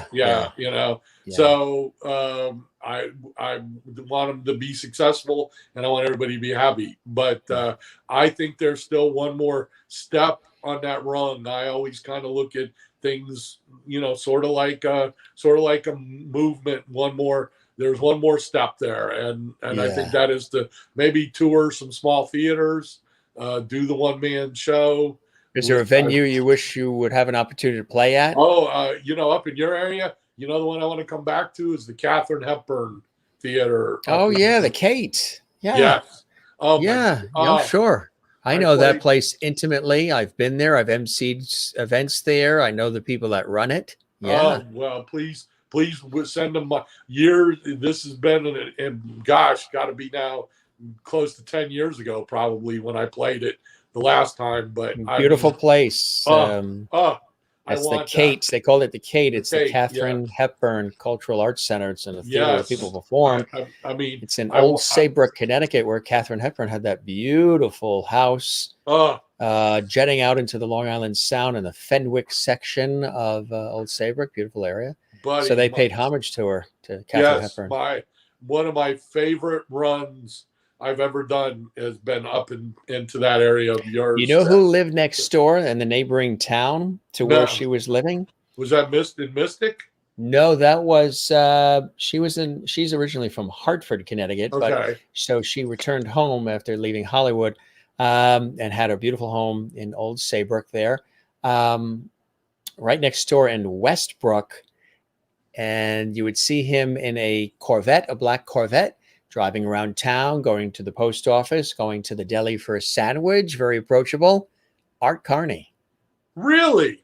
Ed Norton. Yes. Norton. Yeah. Norton, that is so lived cool. in Westbrook, right next door. Yeah. Yeah, I had that makes it even. I love that old connection, somehow up in and around that area. So yeah, I'd love to be able to tour that one man show in theaters about the size of the Kate, and be successful at that, and just really continue to be the disdain of the National Obesity Advocacy Society, because you know what, folks, I'm still going to talk about myself. So that's just the way it Well, goes. at least you could always tell people, years from now, I am still half the man I used to be. That's true. Well, that's true. I've definitely, age, you don't see many fat, old guys. There isn't, you either get thinner, or, your body does have a tendency to break down to on you. catch up. Yeah, it really does. So, but you're enjoying the ride, aren't you? You're really Yeah, enjoying, you kind of like as to I'm entertain. moving. Yeah, absolutely. Yeah. You can see how much bigger when you go back and look at that, John, because you've lost quite a bit. Yeah, that's way. I mean, they say everybody gained a little during the pandemic. There's the pandemic pounds a little bit, because we weren't 10 feet away from the refrigerator. We were 6 feet away from each other, where we were supposed to be 10 feet away from the refrigerator. Well, they didn't tell us that part. Well, I wouldn't know if I gained or lost, because I wore the same pair of pants for 10 months. So I always called them my adjustment pants. If I gained a little bit, they seem to stretch, and then if I lose, they kind of go back into shape again. So I had my pandemic adjustment pants on for, I think I just took them off at the end of April. So that is funny. But you guys, it's great to be out there making it happen, and connecting with people, because you like to connect with people. You like to make them think about the craziness of life, the idiosyncrasies, the things we get hung up on in life all the time. And humor allows us to look at ourselves too. And that's why so many shows and comedians and performers who have lasted through the test of time are the ones that are the most relatable, because what they deliver. I mean, just look at a show like I Love Lucy. Still, all these years, simple premises, but still a Dick Van Dyke show. Still, and I reference those a lot on the show, because they're still out there. They have concepts that we can relate to, that don't get so convoluted, and so they didn't even get political. They're just comedy and daily life and surviving. Buddy. Andy Griffith and all these shows where it's just about the daily things that we have to do, and the relationships and the people in our lives that we have to work through and deal with. And there's that relatability. And I think some of the most successful stuff is the stuff that people can relate to. And that's the kind of stuff that I know you do. Like some of those stories that you said, when you were talking about, South, when you're in the South doing it, I'm sure they're laughing hysterically, because they're like, well, I can actually relate to that. I have a cousin, or everybody. Relatability is key. Right. That's exactly right. And whether I'm up at the Cape, and even up there, people love the idea that I would talk about, and they go, yeah, I got a brother who lives in Arkansas, or I've got, so-and-so, or yeah, we've been through. But you know what? There's people in Stanford that sound like you do, Al, and you go, wow, okay. So, it's kind of everywhere. And that's the key. And you've hit it right on the head with the history, and going backwards into that entire. I mean, why did Jack Parr, or even Johnny Carson, somebody from Nebraska, make the inroad into the world that he did? Besides the fact there was only 3 networks back then, but it was because he was relatable to a guy to that common man at 11:30 that he could talk to him. That's right. Exactly. And Jackie Gleason as the Yes. bus driver, and Brooklyn as you know, Ralph Cramden, and all of these personalities and characters. And that's why that character that you were playing on stage in those clips, people can relate to that character. They probably know somebody that's exactly like that.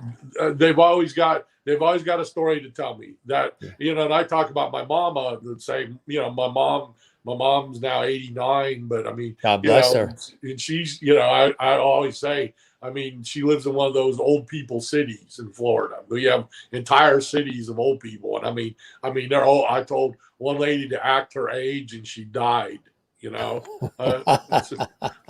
That's the only place where Miracle Ear has a superstore, you know. It's just, you know, and people go that, you know, and I talk about my mom, my conservative mom coming down after my father passed and being kind of on the old people dating scene. You know, she learned how to work her computer. She's on the Meetup website. She's on Medicare Mingle. And so, you know, that, and you know, she M&M melts in your melts in your mouth, not in your hands. well, and that's the funnier part is you talk about that, she got her medicinal marijuana card. And Mom did, huh? Yeah, Mom, you've never lived until you've driven an 87-year-old mom to excuse me while I redo my battery here, until you drive your 87-year-old mom to a medical dispensary with a bunch of old people that's in there for the medical marijuana. Yeah. Who when you were 17 probably told you don't touch that stuff. Exactly. And she's staring over into the case going, "Oh, I love those red gummy bears. I do love those red gummy bears." So, times have changed. Times have changed. Yes, they have. Mom has a little Parkinson's, and then she gets a little on the gummies, and I call it shake and bake. That's what she just goes shake and bake. What's her first name? Her first name Betty Jo Ernst. So you just made that up. No, I didn't. I mean, her actual real name is Dorothy. Dorothy, right? Betty for short. Yeah. But yeah, Betty Jo. Because you're originally from. Well, originally from original families from the Chicago area. Chicago area, right? But then deep dish land. Yes, and then moved down into Dalton, Georgia, and then back and forth between Florida and there. And actually, I have another historical. I was believe it or not, in my teen years, I was a bat boy for the Chicago White Sox baseball club. That's very cool. So there was spring training. They had spring training there. Yeah, that is very cool. So you're loving life, and things are, you know, picking up, and you're doing okay, and enjoying the ride, and I'm doing the Jim Masters show. Come on. You're on the Jim Masters show, right? And the viewers already dubbed you one of the Loveties too. So like I say to everybody, you know, you could get an Emmy, a Tony, a Grammy, an Oscar, a Peabody, a Telly, whatever it is. But when you get a Lovety on the Jim Masters show live, I mean, is that not the pinnacle of one's career? I would, you know, when you said at the beginning of your show, when you talk about people running out to show them their Oscar, I'd much rather have a Lovety. You've got the love. Yeah, I got my, you know, and we'll figure out something, and I'll put it on the magic wall here behind the jester chair. Yes, you know, spread the word. Tell everybody about our show and all of that, you know. And every time you're on stage, say, "Oh, by the way, I was on the Jim Masters show live." You know, I will. From Carson to Masters. Absolutely, yes, yeah, I'm loving it. You let me know whatever I can do, and I am there for you, my friend. I appreciate that, my friend.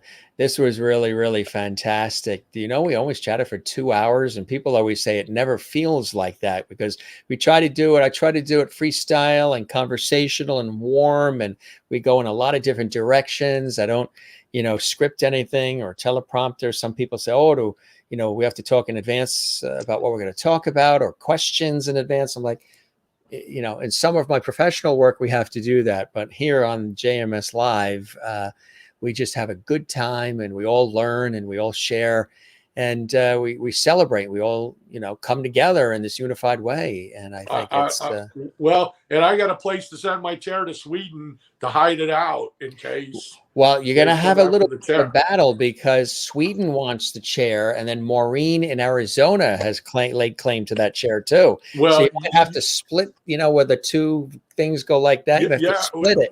Oh man, I've not done that, the whole split. You know what? You guys come to Sarasota and see. We'll do a battle. We'll get back to my pro wrestling roots, and we'll do a cage. We'll settle it in the cage. You're gonna put Jane and Maureen in a cage. We're gonna put them in a cage, and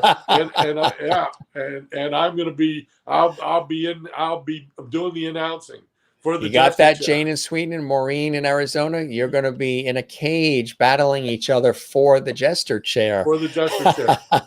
Juanita in South Africa says this was a great conversation with lots of laughs as well. Thank you, Al, for spending time with us and sharing your stories. And it's very late where she is in South Africa. It's already like tomorrow.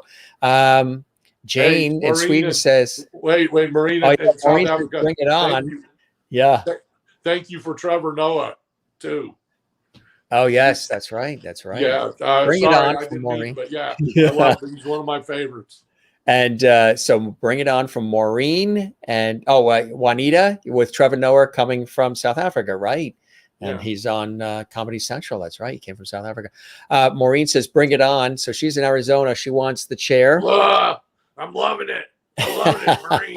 We're gonna. And Jane's laughing. She says, hey, we can surely take a couple of hours more. And she's laughing. She's in Sweden. She wants the other half of the chair. I feel it. Yeah. You gotta see, we re-energized you. We brought you back to life. Yes, you have. That's what it is. Ann We're and going to Jackson settle the score for the chair. That's it. It'll be a split decision. Thank you. And it always, I can rely on you for that word. Somewhere. That's it. I'm always looking for a line. Exactly. Yes. What a sight that would be. Jane in Sweden says, what a sight it would be for Jane and Maureen to be in a cage fighting over the jester chair. Umpired, emceed, refereed, and coached by you. Yeah. I'll be the announcer. Yes. I'll keep the levity in the air for them. Yes, you will. Juanita says, LOL, levity cage fighting. Will it be streamed live? Lovely cage fighting. Yeah, we'll have to have it as an episode of our show, of course. You know what? We've got we now have a promotion, ladies and gentlemen. See, now you're going to be and that's going to make you a YouTube guy. Yes, it is.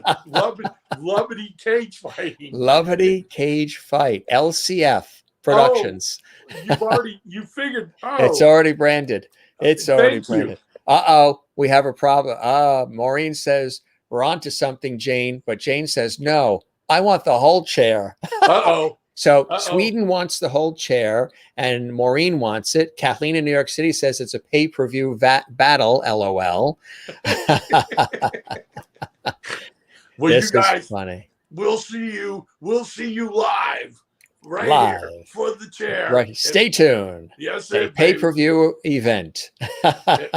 in the words of my favorite wrestler, the American Dream, Dusty Rhodes, we're gonna get funky like a monkey right here for the chair, baby. Oh boy, Marty Thompson says pay-per-view Lovity Wrestling, and Maureen says in Arizona, who wants the chair, winner take all. Yes. Yeah. And it's funny, as we're talking about this, to the left of you, it says keep calm and carry on. It sure does. Yes, it does. So that's the other side. Yeah, the other side. Yeah, we'll go. Oh, that's I know. It's like everything is reversed. So it's like doing the weather. It's like, okay, Alaska's up there, Puerto Rico's there, Boston's there, and San Diego is there. I can only just pick up Charlie and just know that that's the best I got, you know. Well, hey, you know what? Keep him up there because Charlie's great. You mentioned when we were showing that 30-year clip there, you started out of the gate about a 3-hour tour. Right. Oh, you just hit me with the Gilligan. This came from Bob Denver's wife, Dreama Denver, who You was a are guest. kidding me. She was a guest on the Jim Masters Show Live, which she loves very much. She's amazing. She's one of our You lovely are the guests of yours. Aloha, Jim, Dreama Denver, Bob Denver. It's the Gilligan doll. She looked at the set and she said, Jim, you're missing something. I see the George Burns and all the rest of the cast of characters, but you are missing something. And I said, what would we possibly be missing? And she said, you're missing a Gilligan. I'm going to send you a Gilligan with love from Dreama Denver, Bob Denver, who played Gilligan on Gilligan's Island's wife. So there it is. So when we usually have it back over here. And sometimes I bring it out when we bring out all the cast characters, like on the weekend or something. And I heard the 3-hour tour, and I says, I've got to bring out the Gilligan for Al. You and guess what? And you tell her that if she's watching, no, one of my original jokes that got a laugh, that actually got my first laugh, was about Gilligan's Island. And I go, you know how they ended Gilligan's Island, don't you? They discovered it was a peninsula. And they walked off.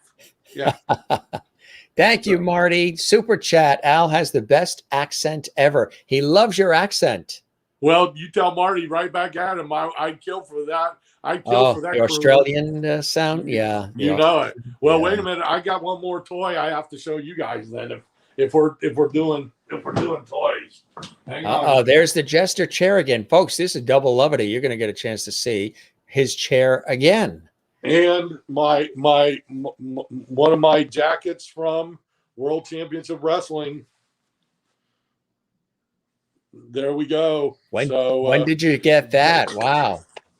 Thank you, Superstation WTBS, right there, ladies and gentlemen. WTBS Atlanta, and you know what WTBS originally started, right? That's channel 17 in Atlanta.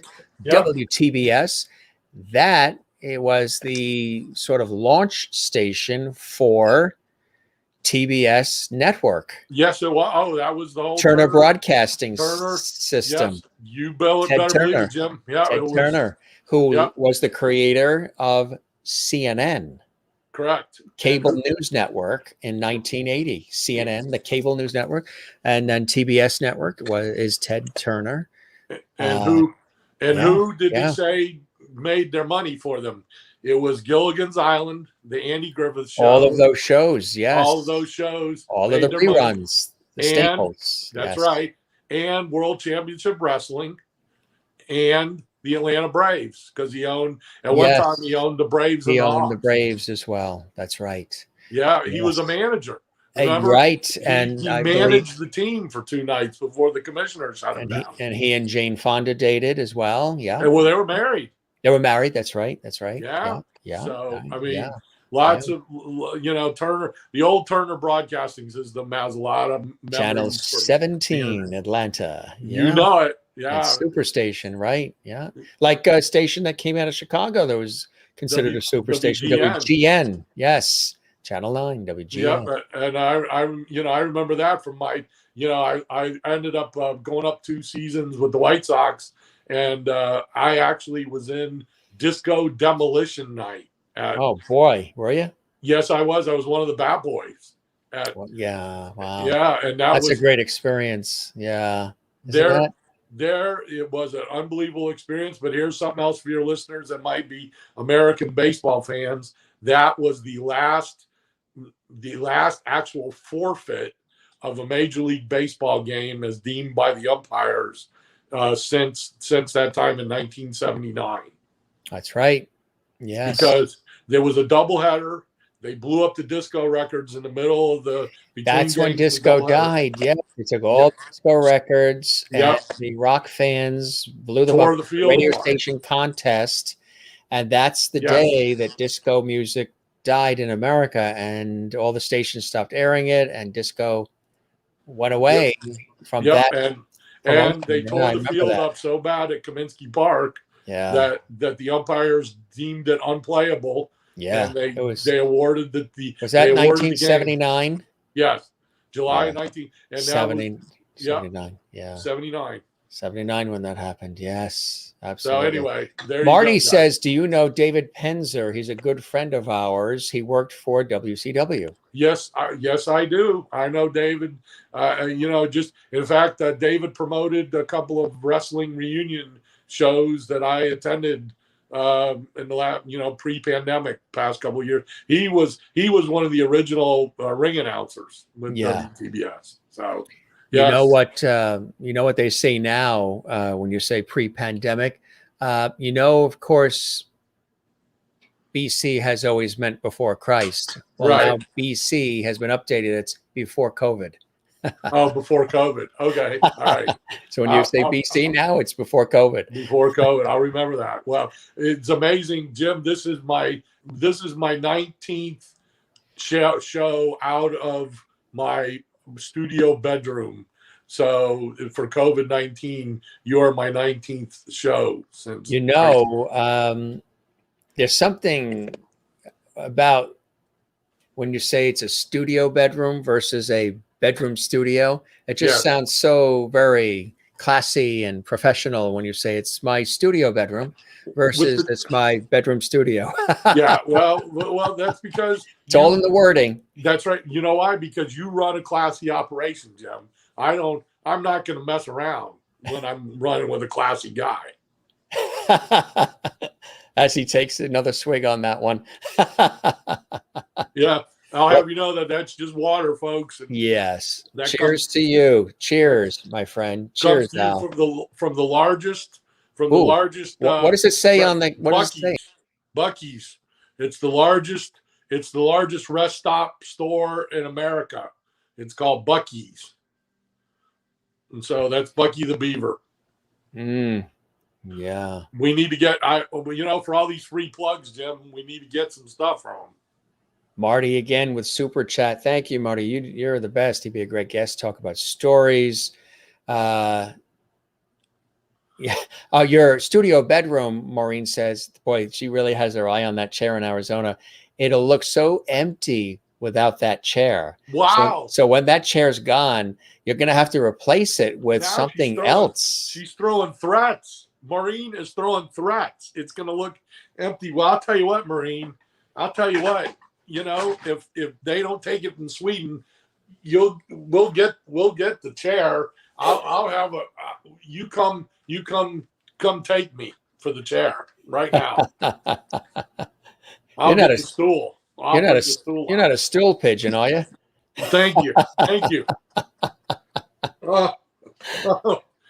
We've got some coaching for you, Jim. We got to get you some coaching. Well, I tell you, my friend, this was epic. It was a great time. Oh, look at that one. Yeah. My Jester Mardi Gras. Is that your mini me? That's my mini me. That's my Jester Mardi Gras cup.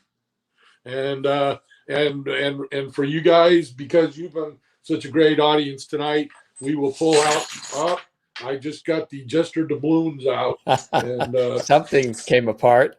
Yeah, well, that's all. These are all my doubloons from Mardi Gras. When you can't really see it. Here you go. Yep.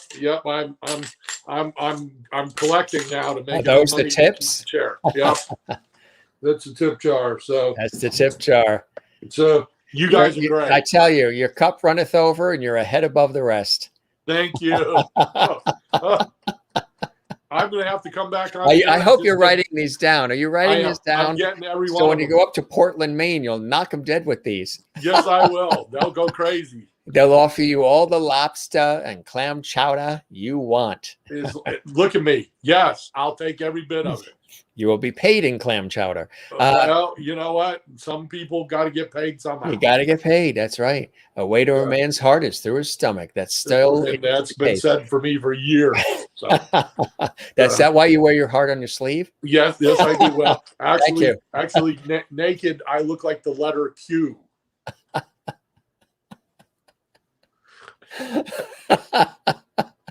I thought you were going to say W. No, Q, baby. I'm a Q. You're Q. I'm not the little squiggly. I'm the big Q. It's all about that Q score. It's the Q score, my friend. Maureen in Arizona says, Al, you crack me up. What a load of fun. And that's what's great about our series. Every day on the Jim Master Show Live, we have something different. It's like an old school variety talk show with a modern twist, modern vibe of today. Every topic, every show, every guest, everything we do is different every single night. And that's the way I love it. Yep. Marty says, it's like our hair, chair today, gone tomorrow. Oh, wow. Now Al's in pain. This is just Marty, just sing. I'll take care of the rest. Yeah. Just sing. You'll open from Marty with the jokes, and then Yes, Marty will come out and he'll croon. Yeah. Who was the comic that opened for Sinatra? That's what I am to Marty. I'm the comic that opened for Sinatra. That's it. So. He'll croon and they'll swoon. That's it. Jane in Sweden says this has been a wonderful show. Merlin in Ontario, Canada. These are all our regular viewer lovities. Says it's been a blast, and lots of emojis there. And oh boy, we really got something going here. Maureen in Arizona says to Jane in Sweden, "Oh Jane, I should probably feel sorry for you when I walk away with that chair." But man, ooh, you boy. can feel the fire. And Jane goes, Maureen, ha ha ha ha. Ooh. Oh, this is going to be great. Wow. Little did I know I'm getting a spin-off series from the Jim Masters show. See what's happening here? It's That's it. The Lovity Squad is it's just they're giving me a spin-off. I feel like the Jeffersons. This is Lovity at a whole new level. Yes, it is. Boy. I'm from All in the Family. I'm the Jeffersons over here getting spun off. Thank you. That's it. God will get you for that, Walter. Thank you, Bond. See, you can't. I'm sorry, dude. We're two of the same ilk. We've watched too many of the same shows. That's it. Kathleen Walker in New York City says, thanks for the laughs and the smiles. And Austin Field says, another excellent show. Thank you, Kathleen. Thanks, Austin. And Maureen says, we're going to be famous, Jane, with that chair. I'll see you guys in Sarasota. That's all I can. That's it. The Lovity Squad in Sarasota Live. Come on, baby. Come on, That's baby. It. We'll have it. We'll have it in my studio bedroom. That's right. The studio bedroom. It's all going to happen in his studio bedroom. The historic studio bedroom. How interesting. How interesting, because it all comes full circle. You know why it comes full circle? Because it's your studio bedroom. And what did you say earlier? That station that means so much to you. WSB, studio bedroom. W studio bedroom. I can't think of a better way to close that off, my friend. I tell you, that's it. High five. That away, baby. Good job. That's it. That is it. Thanance, everybody. This was terrific, Al. This was great. This is, and Jane goes, Jim, you have a new show coming up, I think. Yeah. The Caged Lovities. Yeah, Caged Lovity. Yeah, Caged Lovities. They're just, like I said, I got a spinoff now. Yeah. I'm thrilled. Yeah. And Juanita South Africa says she can already hear the Rocky theme music. Dun, dun, dun, dun, dun, dun, dun, dun, dun. Yeah. Marty says, you've had my friend that opened for Sinatra as a guest. Yes. Yeah, that's right. So so many people here on our show, and Marty will be with us next week as well. My friend Al Ernst. That's a very definitive name. Al Ernst. You know what I mean? It's very two single syllables. Yep. Al Ernst. Right. It's Al Ernst. Exactly. And Ernst, and do you know what Ernst in German means? What does it mean? Serious, stand tall? Serious and stern, like very serious and very earnest. That's right. And I'm the total opposite, as you can tell. Marty's talking about, we had Tom Dreesen on the show. He's a legend. Yeah, he's a legend. Sure. Yeah. Yeah. I'm sorry. He was on the show. Yeah. He was amazing. Tommy Dreesen. Yep. That's it. Classic stuff. All right, my friend. I hope the show met whatever expectations you had. Beyond and beyond. I had a great time. Can't wait to come back and see you soon. Absolutely. And that chair, I tell you, you got to do something with a video with Yeah, that chair. I'm gonna have to lock it up. I'm gonna have to go put it in a safe place somewhere. Is what I'm gonna You have may to get do. a few knocks on your door tomorrow morning. You might That's want to right. sleep late In the studio bedroom. Yeah. in the studio bedroom. All right, That's buddy.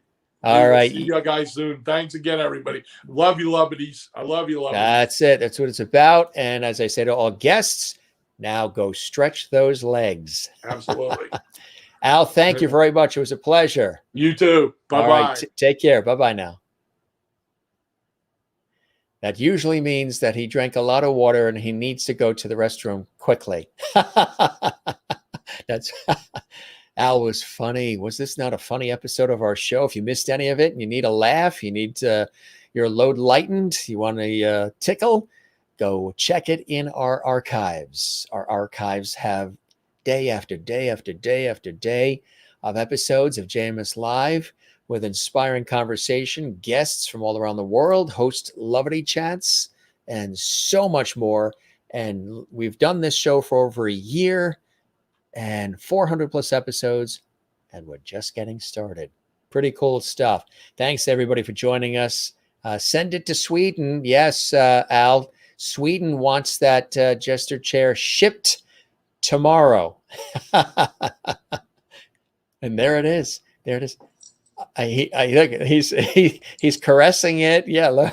This is what he does to the chair. This is how he puts it to sleep. It's right before nighttime. Yeah, right you do you talk to it? Does it talk back? Yeah, tonight it said he's happy where he's at. The chair's saying you took a load off. Yeah, that's exactly what it said. Thank you. Thank you. Take care. That's funny, I tell you. And Maureen says, there's my chair. Now we've got a chair rivalry going between Arizona and Sweden. It's all about lovity here on the show, but when it comes to chairs, I tell you, have a seat. There's my chair. Forget it, Maureen. Uh-oh. You were amazing, Al. Love, my friend. And again, there's your chair shot. There you go. There's the chair. See it? There's the chair. Maureen, you just want to reach into the screen and grab it? Or Jane, you want to reach into the screen and just grab the chair? There it is. Another guest chair shot. This is an exclusive on the Jim Master Show Live. The only show where you get to see not just the guest and me and all the lovely comments, you get to see the chair. I tell you, no other show gives you an opportunity to see the guest's chair. Have a great evening, everyone. Thank you, Jim, for another wonderful evening. My pleasure, as always. Jane for Maureen. You guys are something. I think we're all going to have to head to Arizona or to Sweden to figure out how this happens, or Sarasota, Florida. Fun show. Good night, Jim and all lovelies. Perfect. Again, every show is something different on JMS Live. We do something different. We don't like to be boxed in, same old, same old. We have bottom line is we like to have a good time. We always learn something, and we're always inspired. And you even got a chance to see Gilligan tonight, too. He made an appearance. Mary Bishop in Florida says, good night, everyone. Mary, you're in Florida. You may have to referee things between Jane and Maureen. You're already there in Pine Island, Florida. Good stuff, gang. You guys are the best. Wonderful show, Jim. Thank you very much. There's my chair. And wonderful show, Jim. Send it to Sweden tomorrow. That is funny. That is funny. And Jane is sending out an olive branch. That's what lovely is all about. Maureen, I love you. So there you go. Isn't that cool? And fun night tonight. Jen is extra zen in Allentown, Pennsylvania. Juanita says, what fun this was. Thanks, Jim. Good night, everyone, except for Jane and Maureen. You go hit the gym. Yeah, Maureen and Jane have to hit the gym. Don't hit this gym. I'm JIM. She's talking GYM, not this Jim. Thanks, Jim. This was a lot of fun. Kathleen in New York City, you're vaxxed. I hope you're doing well. Pretty soon we'll be getting together, probably in a couple weeks, right? It's a date. We gotta. I'm double vaxxed. You just got your vax. As Patrick McEnroe said, when I stole his line, vaxxed and relaxed. Thanks, Jim. This was fun. And thank you, Jim and Lovities, you as well. Mary will referee between Mary. Let me start that again. Mary will referee between Maureen and Jane. And look, say this is the best way to end a show. Maureen, I love you. From Jane. And Maureen says, I love you back, Jane. That's what it's all about. That's what it's all about. Gang, we love you all. Thanks for joining us on this fun episode of the Jim Master Show Live.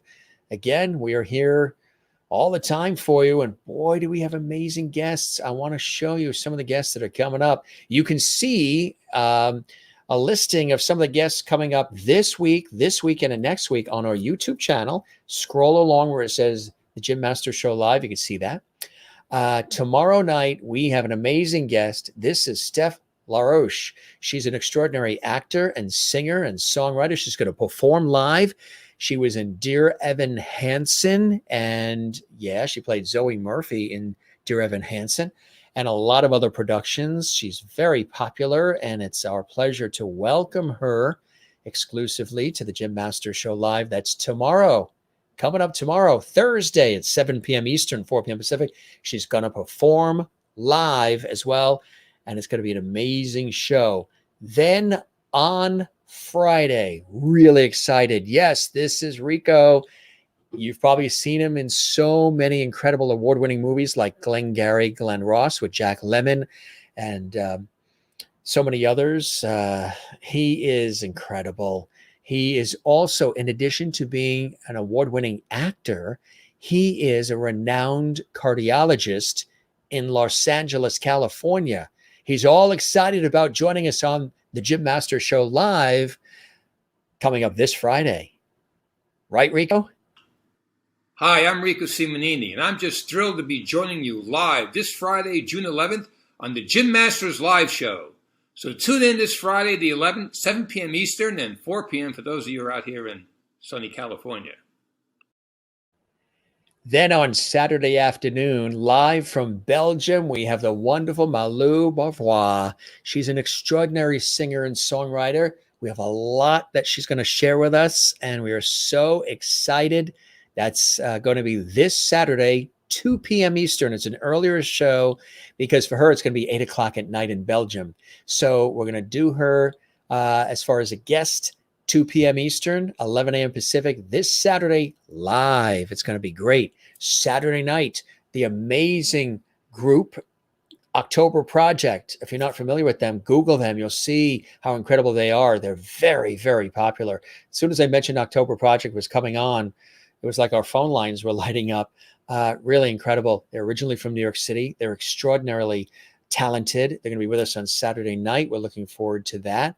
And then on Sunday, we have Adam Weinstock, who is an award-winning, Tony-winning producer. And he's all excited. He's going to be with us. Sunday, our show is earlier. It's at 3 p.m. Eastern on Sunday, 3 in the afternoon Eastern, which will be noon Pacific. Monday, award-winning actress and Grammy-nominated singer Eileen Graff. Do you remember the 80s sitcom on ABC, Mr. Belvedere? She played the mom in that series. She's a brilliant actress, singer, songwriter, and more. She's going to be with us coming up on Monday. We're very, very excited about that. Yes. On Tuesday, we have New York Times award-winning author. I mean, I'm talking about he's a New York Times best-selling author like 20 times over. He's an incredible writer. This is David Fisher. He's got a new book, one of many. He's penned like 30 plus books. David Fisher, The Executive Order. This is going to be amazing coming up this Tuesday. That is next week. Again, if you're watching this live, none of this really matters. We're really mentioning it live. You can find all these episodes by scrolling on our YouTube channel. Everything will be there for you. But David Fisher, New York Times bestselling author, he's going to be with us on Tuesday. And then guess what? We're very, very excited. We have so many more guests coming up. We have on Wednesday of next week. This is Rosalind Kind. She's an extraordinary singer and songwriter and entertainer. She is the sister of Barbara Streisand. She's going to be with us on Wednesday of next week, live on the Jim Masters Show Live. That's right. Then we have the amazing comedy writer and producer and actor extraordinaire and comedian Jeffrey Mark is going to be with us next Thursday. That's going to be amazing as well. And so many other guests. Just a little preview of just some of the guests that are going to be coming up on this show. Or again, if you're watching this episode 6 months from now, they've already appeared on the show and you can see them in our archives. Do want to let you know too that coming up next week, a week from this weekend, we have an amazing actor, playwright, and screenwriter live from France. We have Alexis Chevalier. Yes, this is Alexis Chevalier. He's an extraordinary actor, screenwriter, and playwright. His great grand uncle is the incredible French actor Maurice Chevalier. Yes, the one and only Maurice Chevalier is his great grand uncle. This is Alexis Chevalier.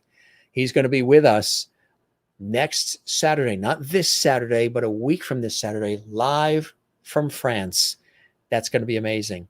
This is just the short list, folks. We are booking August already. There are so many people. There's actually a waiting list. There's so many people that want to come on the Jim Masters Show Live. You know what's cool about that? You know why? A lot of them say that they watch the show on YouTube at Jim Masters TV to get a feel for it, to see, you know, the flow, what it's all about, if they would enjoy their time with us. And every single one watches the show first. Their friends tell them about it. They watch it. They're fans of the show. And then they say, I want to come on the Jim Masters Show Live. From all walks of life, celebrities, Broadway, Hollywood, television, film, music, sports, comedy, inspiration, well-known legends to people just starting out, whatever it is. And that's really, really, truly a blessing. I can't believe it. When I started this show over a year ago, that we'd have this kind of response. I'm still looking to fit in some of our host chat shows. We're so busy with the guests and I'm very busy with my work with television and radio. It's always been busy all year, but it's even busier now that things are open and studios are back open and everything. So amazing how many people want to come on this show. And the guests that do appear on the show, we always chat afterwards. Like Ruta Lee last night, we chatted on the phone last night. She had an epic time with us. I had an epic time with her. Hollywood legend Ruta Lee. If you didn't see that episode, you can see it on our YouTube channel. John Davidson, legendary game show host, TV host, and actor and singer. I'll be seeing him in just a couple of weeks, actually. It's going to be cool. We're going up to New Hampshire.